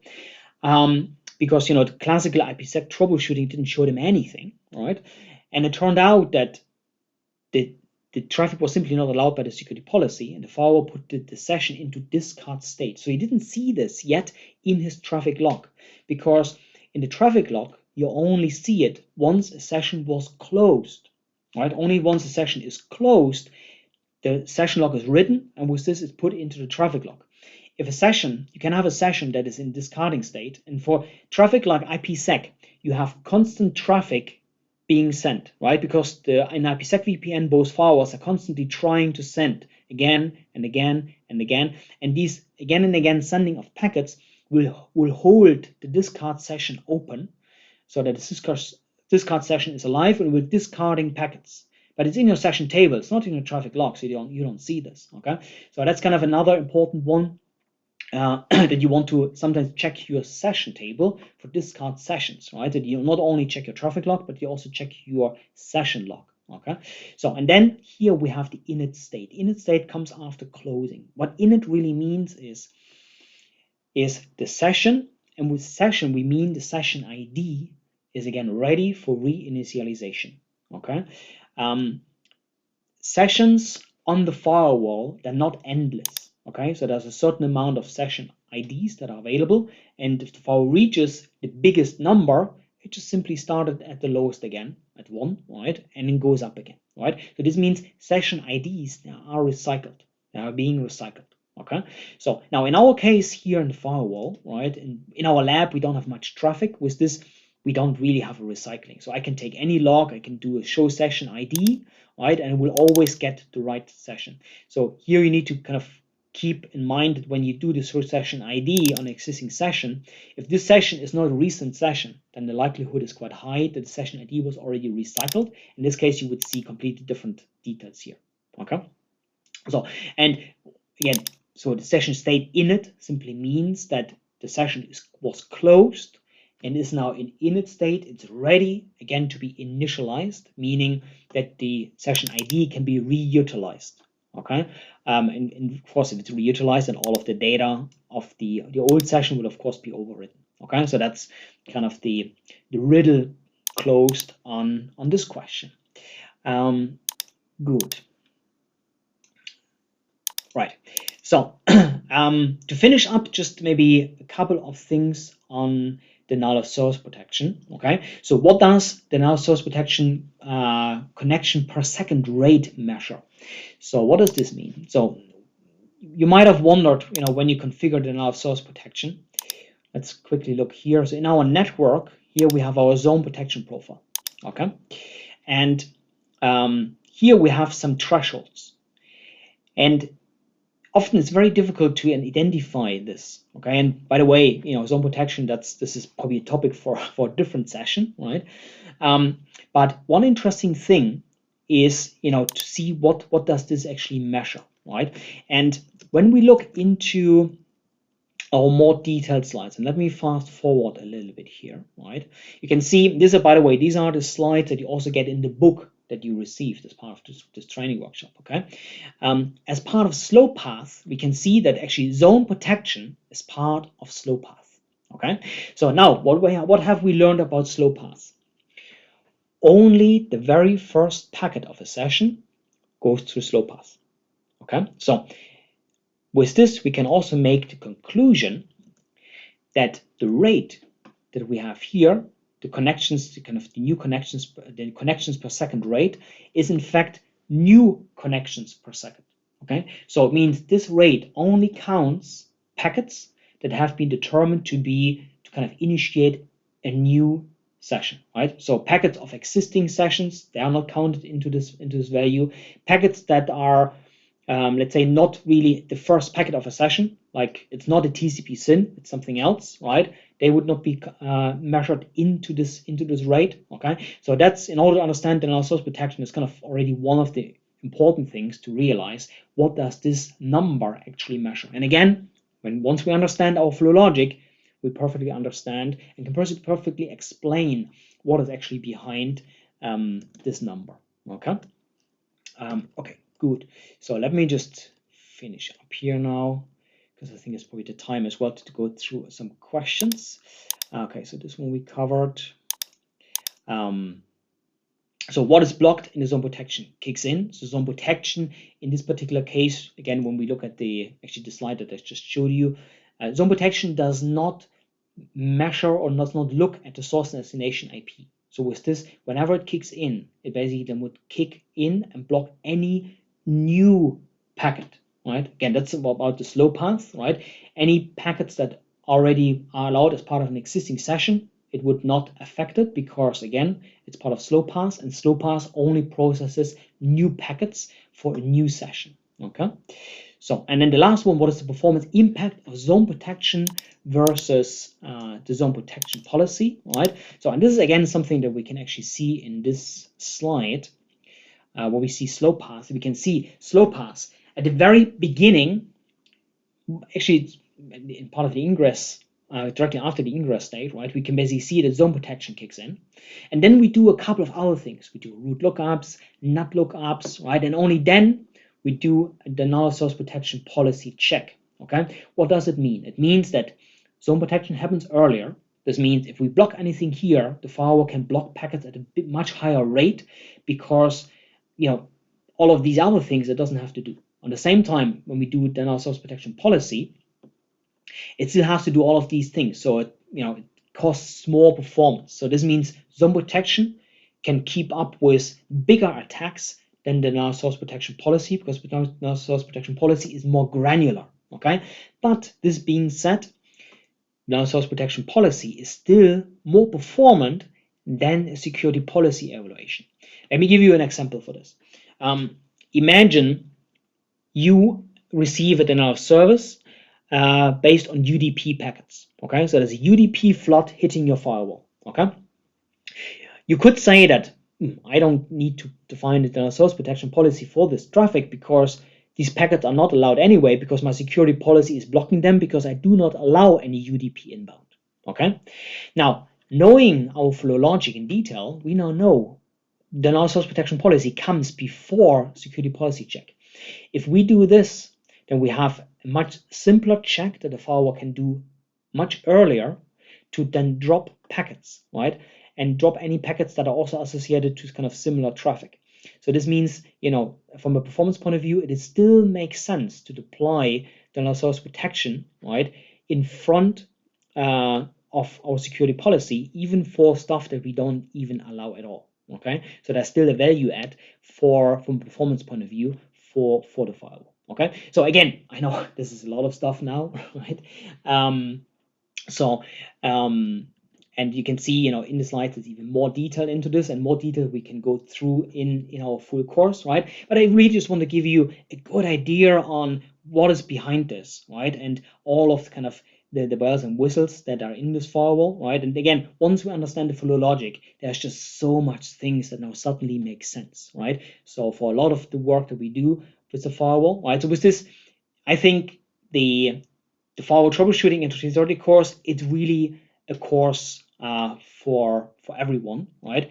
So again, just one important thing: before you take this course, make sure you either have at least 1 or 2 years experience with the firewall, or otherwise please take the firewall configuration management course beforehand, simply because otherwise you might get a little lost, and with this then the course is just not very effective for you, right? And of course, if you're interested in any of the instructor-led training, right, then contact one of the authorized training partners. And again, if here I have the link for you to check out. Okay, good. So with this, we have another 20 minutes left for Q&A. So I want to give it now to John and Sarah. Are there any questions which you would like me to answer live?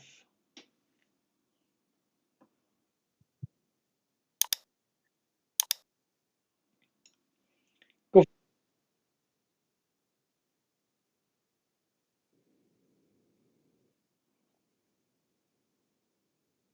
Very good.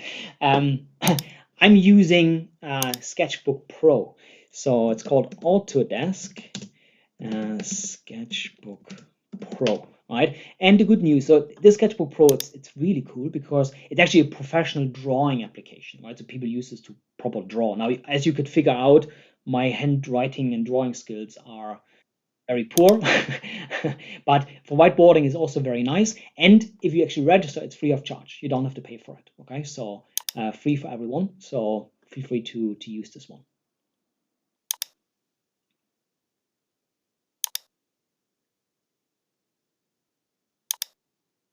Mm-hmm.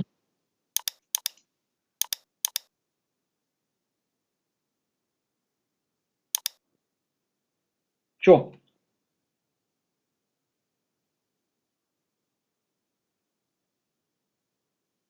Mm-hmm.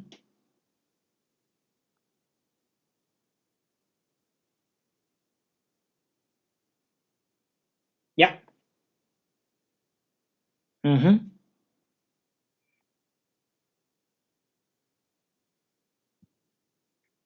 Correct.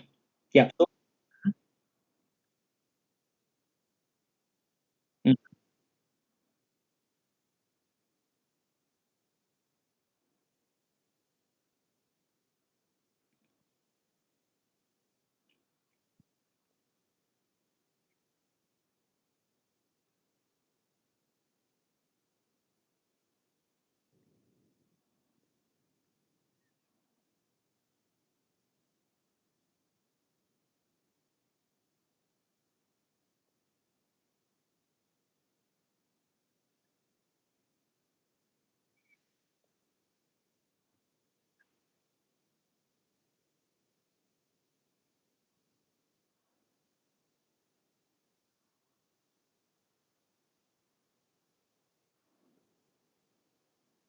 yeah, that's right. Now, the what we need to realize here as well, of course, for unknown traffic, if something comes up as unknown UDP or unknown TCP, then what happens actually that it kind of triggers heuristics, so kind of a heuristic analysis. And to be honest, on this one, I'm not 100% sure, but what I understand from engineering is that content ID or decoders, they work inside of the content ID. They're living kind of in this area, right? This is kind of where it uses content ID functions to do this. But when we talk about content ID from a pure antivirus, anti-spy point of view, there it's not. Yeah.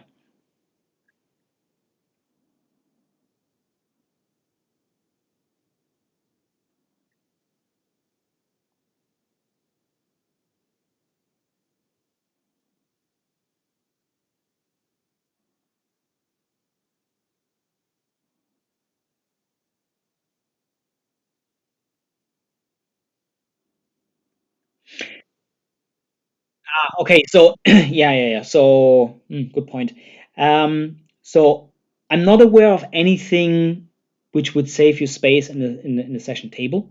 Of course, this is classically usually just a problem in ISP networks where you have huge amounts of DNS traffic. And for this particular case, there are some special firewall models which have simply more memory with this double the amount of session capability. So that's usually then the use case what you use there. I'm not aware of anything that you can do to make sure that a DNS session does not consume a session entry. What you can of course do, you can tinker a little bit around with the timeout values, but they are already quite low, so you probably don't get much more out of this one. One thing that we see, so in general, by the way, we always recommend customer to log absolutely everything. And of course, to every rule, there are some counter cases. And one counter case would be you have an ISP network, huge amounts of DNS traffic, right? And there you might then decide to not log DNS packets, right? They would still consume a session, but you might not decide not to log them in your traffic log, just to kind of save up on traffic log, because it's just a huge amount. Okay, so these are some considerations, but again, they're usually kind of corner cases for big ISP networks.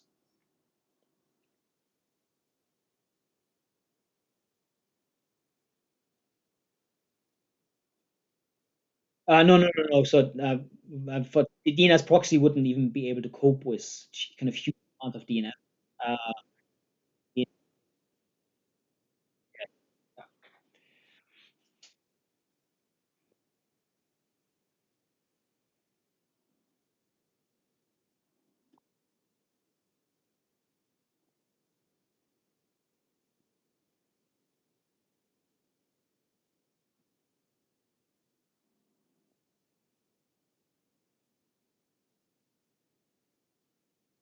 No. So he's right there. So when you have a session in discard state, then there is a TTL applied to the session. So the session is in discard state, and it will stay in discard state until the TTL expires. And now what is the value? Let me check. Session info.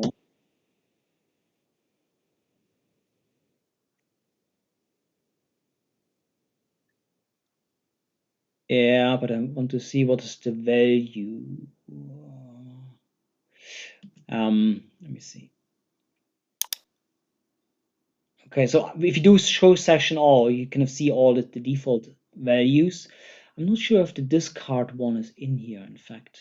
Oh, here it is. Actually, session timeout in discard state. So you can see for TCP, default is 90 seconds. For UDP, 90 as well. And it's a little bit less for SCP. And other IP protocols, it's actually 60 as well. Okay. So this is where you have them. And I believe if you want to change them, here under device setup session, here, give me a second, can you, yeah, the discard ones, you can also then here customize them. Okay.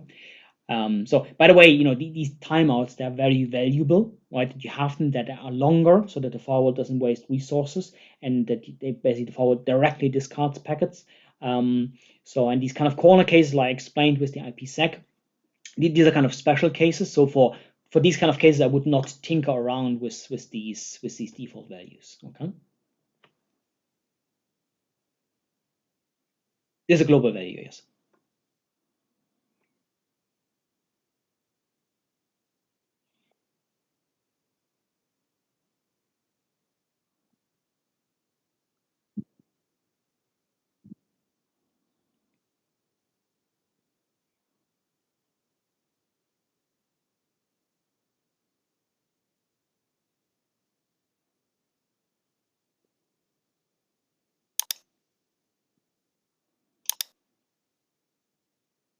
Okay, yeah. So yeah, let me explain you this. So down here, the firewall basically correlates logs. I cannot properly demo this to you because I don't have examples where content is. So let's imagine you have a session, and in the session you have.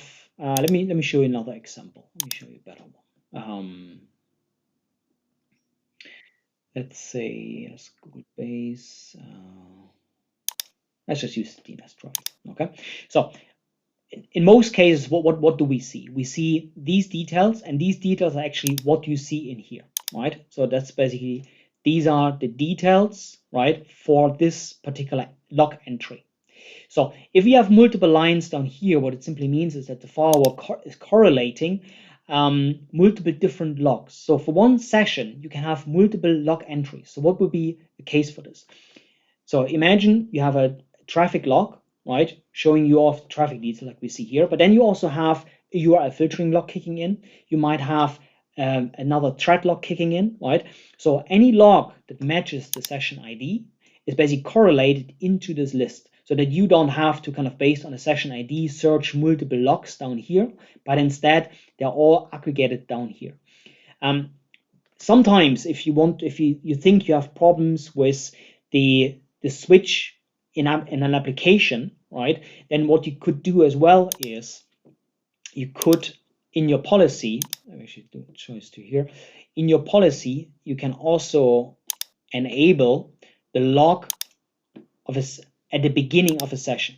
Okay, so what this one does is whenever a session is created, it creates a log entry. And that's the interesting thing, every time you have a switch in the application, so let's say from web browsing to another one, right, it will write another log entry as well, and then of course one at the very end. Now, in general, you should only use it for troubleshooting purposes. If you enable this per default, it just gonna fill up your logs of the firewall, meaning it dramatically reduces the retention time on your logs, right? So again, it's not the best practice to have this enabled, but for troubleshooting, sometimes it does make sense to use this. You might have some things like a policy that matches traffic for very long-lasting sessions, right? And for these cases, it's sometimes helpful to log at the beginning of the session. Okay, and again, there you would see multiple entries here in the log entry. Okay.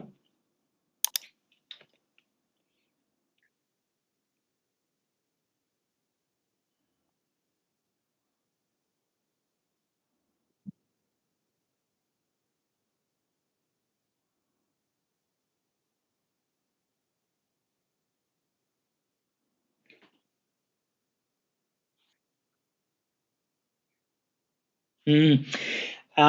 Okay, so denial of source protection, it's a big topic.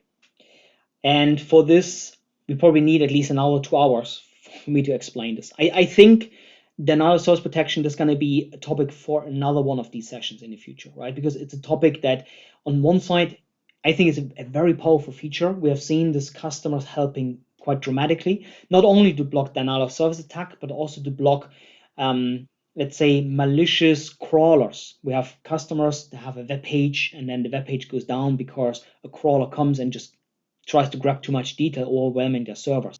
For all of these use cases, then our source protection is extremely powerful, but it's also a topic that we need to explain proper, right? So unfortunately, I cannot really answer this just in a minute. But stay tuned, right? Probably one good thing that you could do is subscribe on LinkedIn to the Palo Networks Education Services Forum, right? Whenever we do a session like this again, we're going to post it there.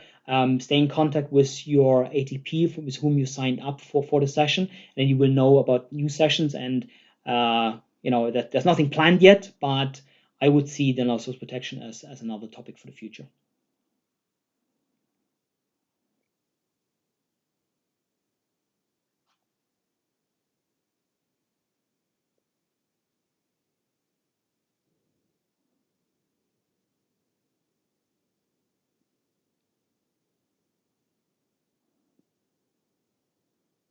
Yeah. Very simple. So it depends on what you configure in your SSL decryption profile, right? So in your SSL decryption, so by default meaning you do not have a decryption profile applied, it would just allow the traffic through without decrypting it. If you have a decryption profile applied, and in here you basically configure it to block sessions if resources are not available, right? And the amount of concurrent sessions is one of these resources. Then it would simply block any consecutive sessions that kind of are over this value. So this has been, but to be honest, this has been a problem in the past with older firewalls, like the 2000 series, we only had a kind of 1,000, the PF500s as well. On newer firewalls, these values are much higher, so we have seen less problems. But yes, it's something to keep in mind. Yes.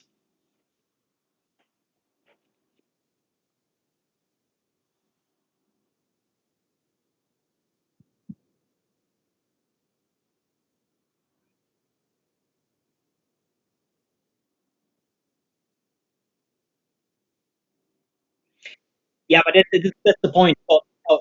That's interesting. So one thing I need to clarify here, right? Web browsing is actually also often considered in the literature as unknown traffic. So if the firewall identifies something as web browsing, but nothing more specific, right? So meaning unknown traffic can be identified as unknown TCP, unknown UDP, unknown IP, and web browsing. Okay, if it's web browsing, absolutely, you're right. If it's web browsing, because there we have a known decoder, right? Content ID will still kick in. Antivirus, anti-spyware, all of this. If, however, it is really unknown TCP coming up as unknown TCP, there is no decoder who knows it, because that's why it's unknown, right? And that's why content ID will not scan anything.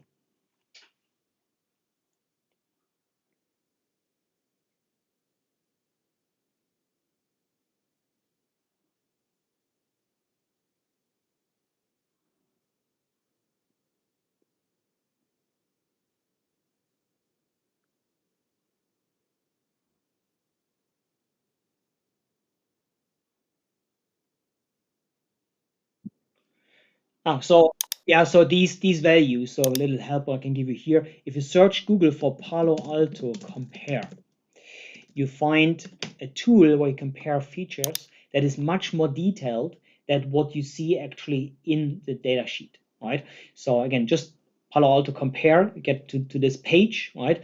And then in here, you get these details. So let me go to the second page where we should find VM300, VM300, and then here we show more. And then SSL decryption. So you can see maximum concurrent decryption sessions 15,000. Okay. Now you can see here the maximum inbound certificates being 1,000. So this is different.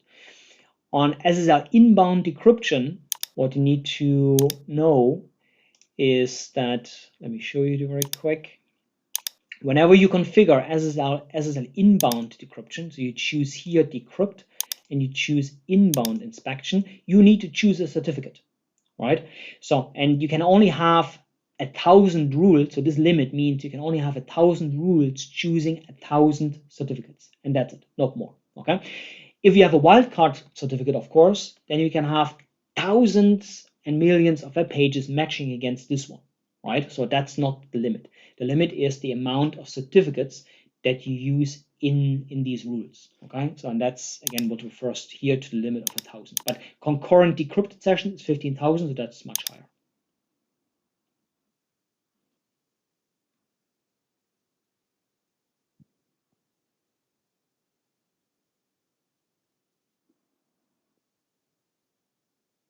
Okay, very good. So non-SYN TCP, that's a good one. Okay, so per default, if we do show session info, then we can see that per default, the firewall, give me a second. The firewall by default has a session here saying kind of reject non-SYN TCP first packet. Okay, what does this mean? If we go back to our whiteboard, right, here we have a session match and identifies a packet that it does not match against an existing session, right? So what does it do? It discards it, and it discards it because of this value saying, okay, non-SYN TCP, we block them. Okay, good. So you can put this one as false, and in this case, it comes up as the application in your traffic log as non-SYN TCP. However, you should review why this is the case, because it's not a good practice. There are some corner cases where you can have a use case where you might have to do this, but usually from a security point of view, it's not a good thing to have this one set to true, right? So again, if you don't know why this is, validate that this is not why this is set to false. If you don't see any reasons for it, you might want to change it, okay?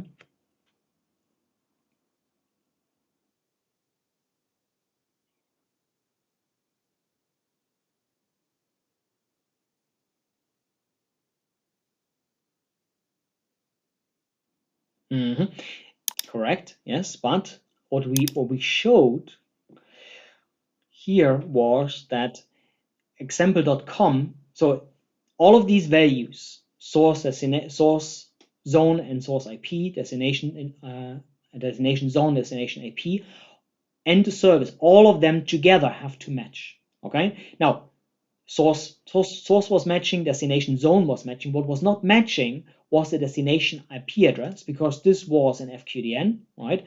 And as we saw in the security policy that was installed on the firewall, right, we saw that the destination IP was set to 000 because the firewall was not able to resolve the domain name, right? So there was a problem with DNS, right? It was not able to resolve the FQDN, the domain name. With this, just put in 00, and with this, we did not have a match because this was the reason why it wasn't matching.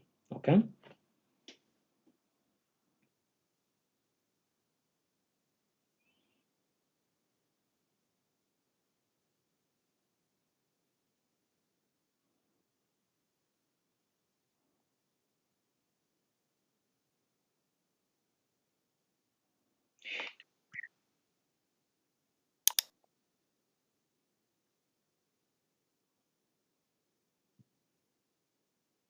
Yeah, okay, this probably needs a bit too much time. Okay, now one thing that I want to say to this, okay, so here you have a lot of functionality. It's of course it's a new feature, right?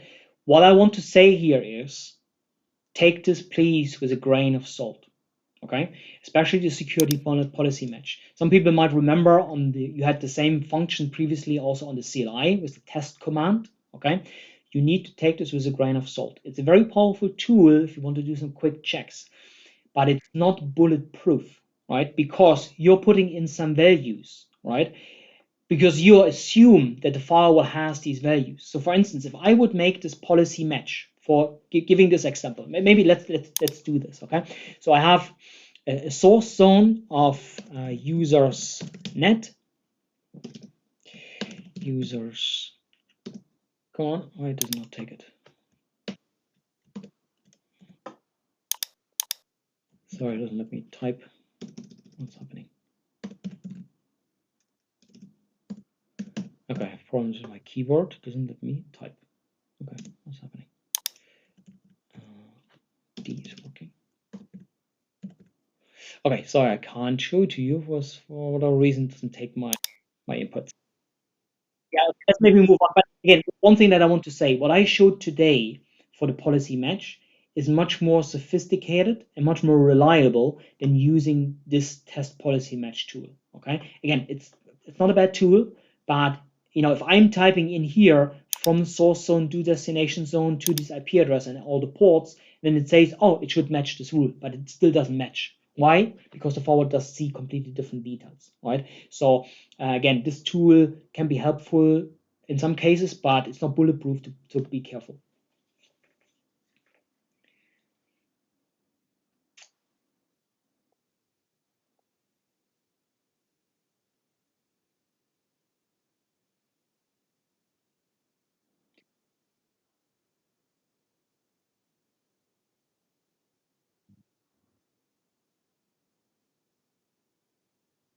Mhm. Sure.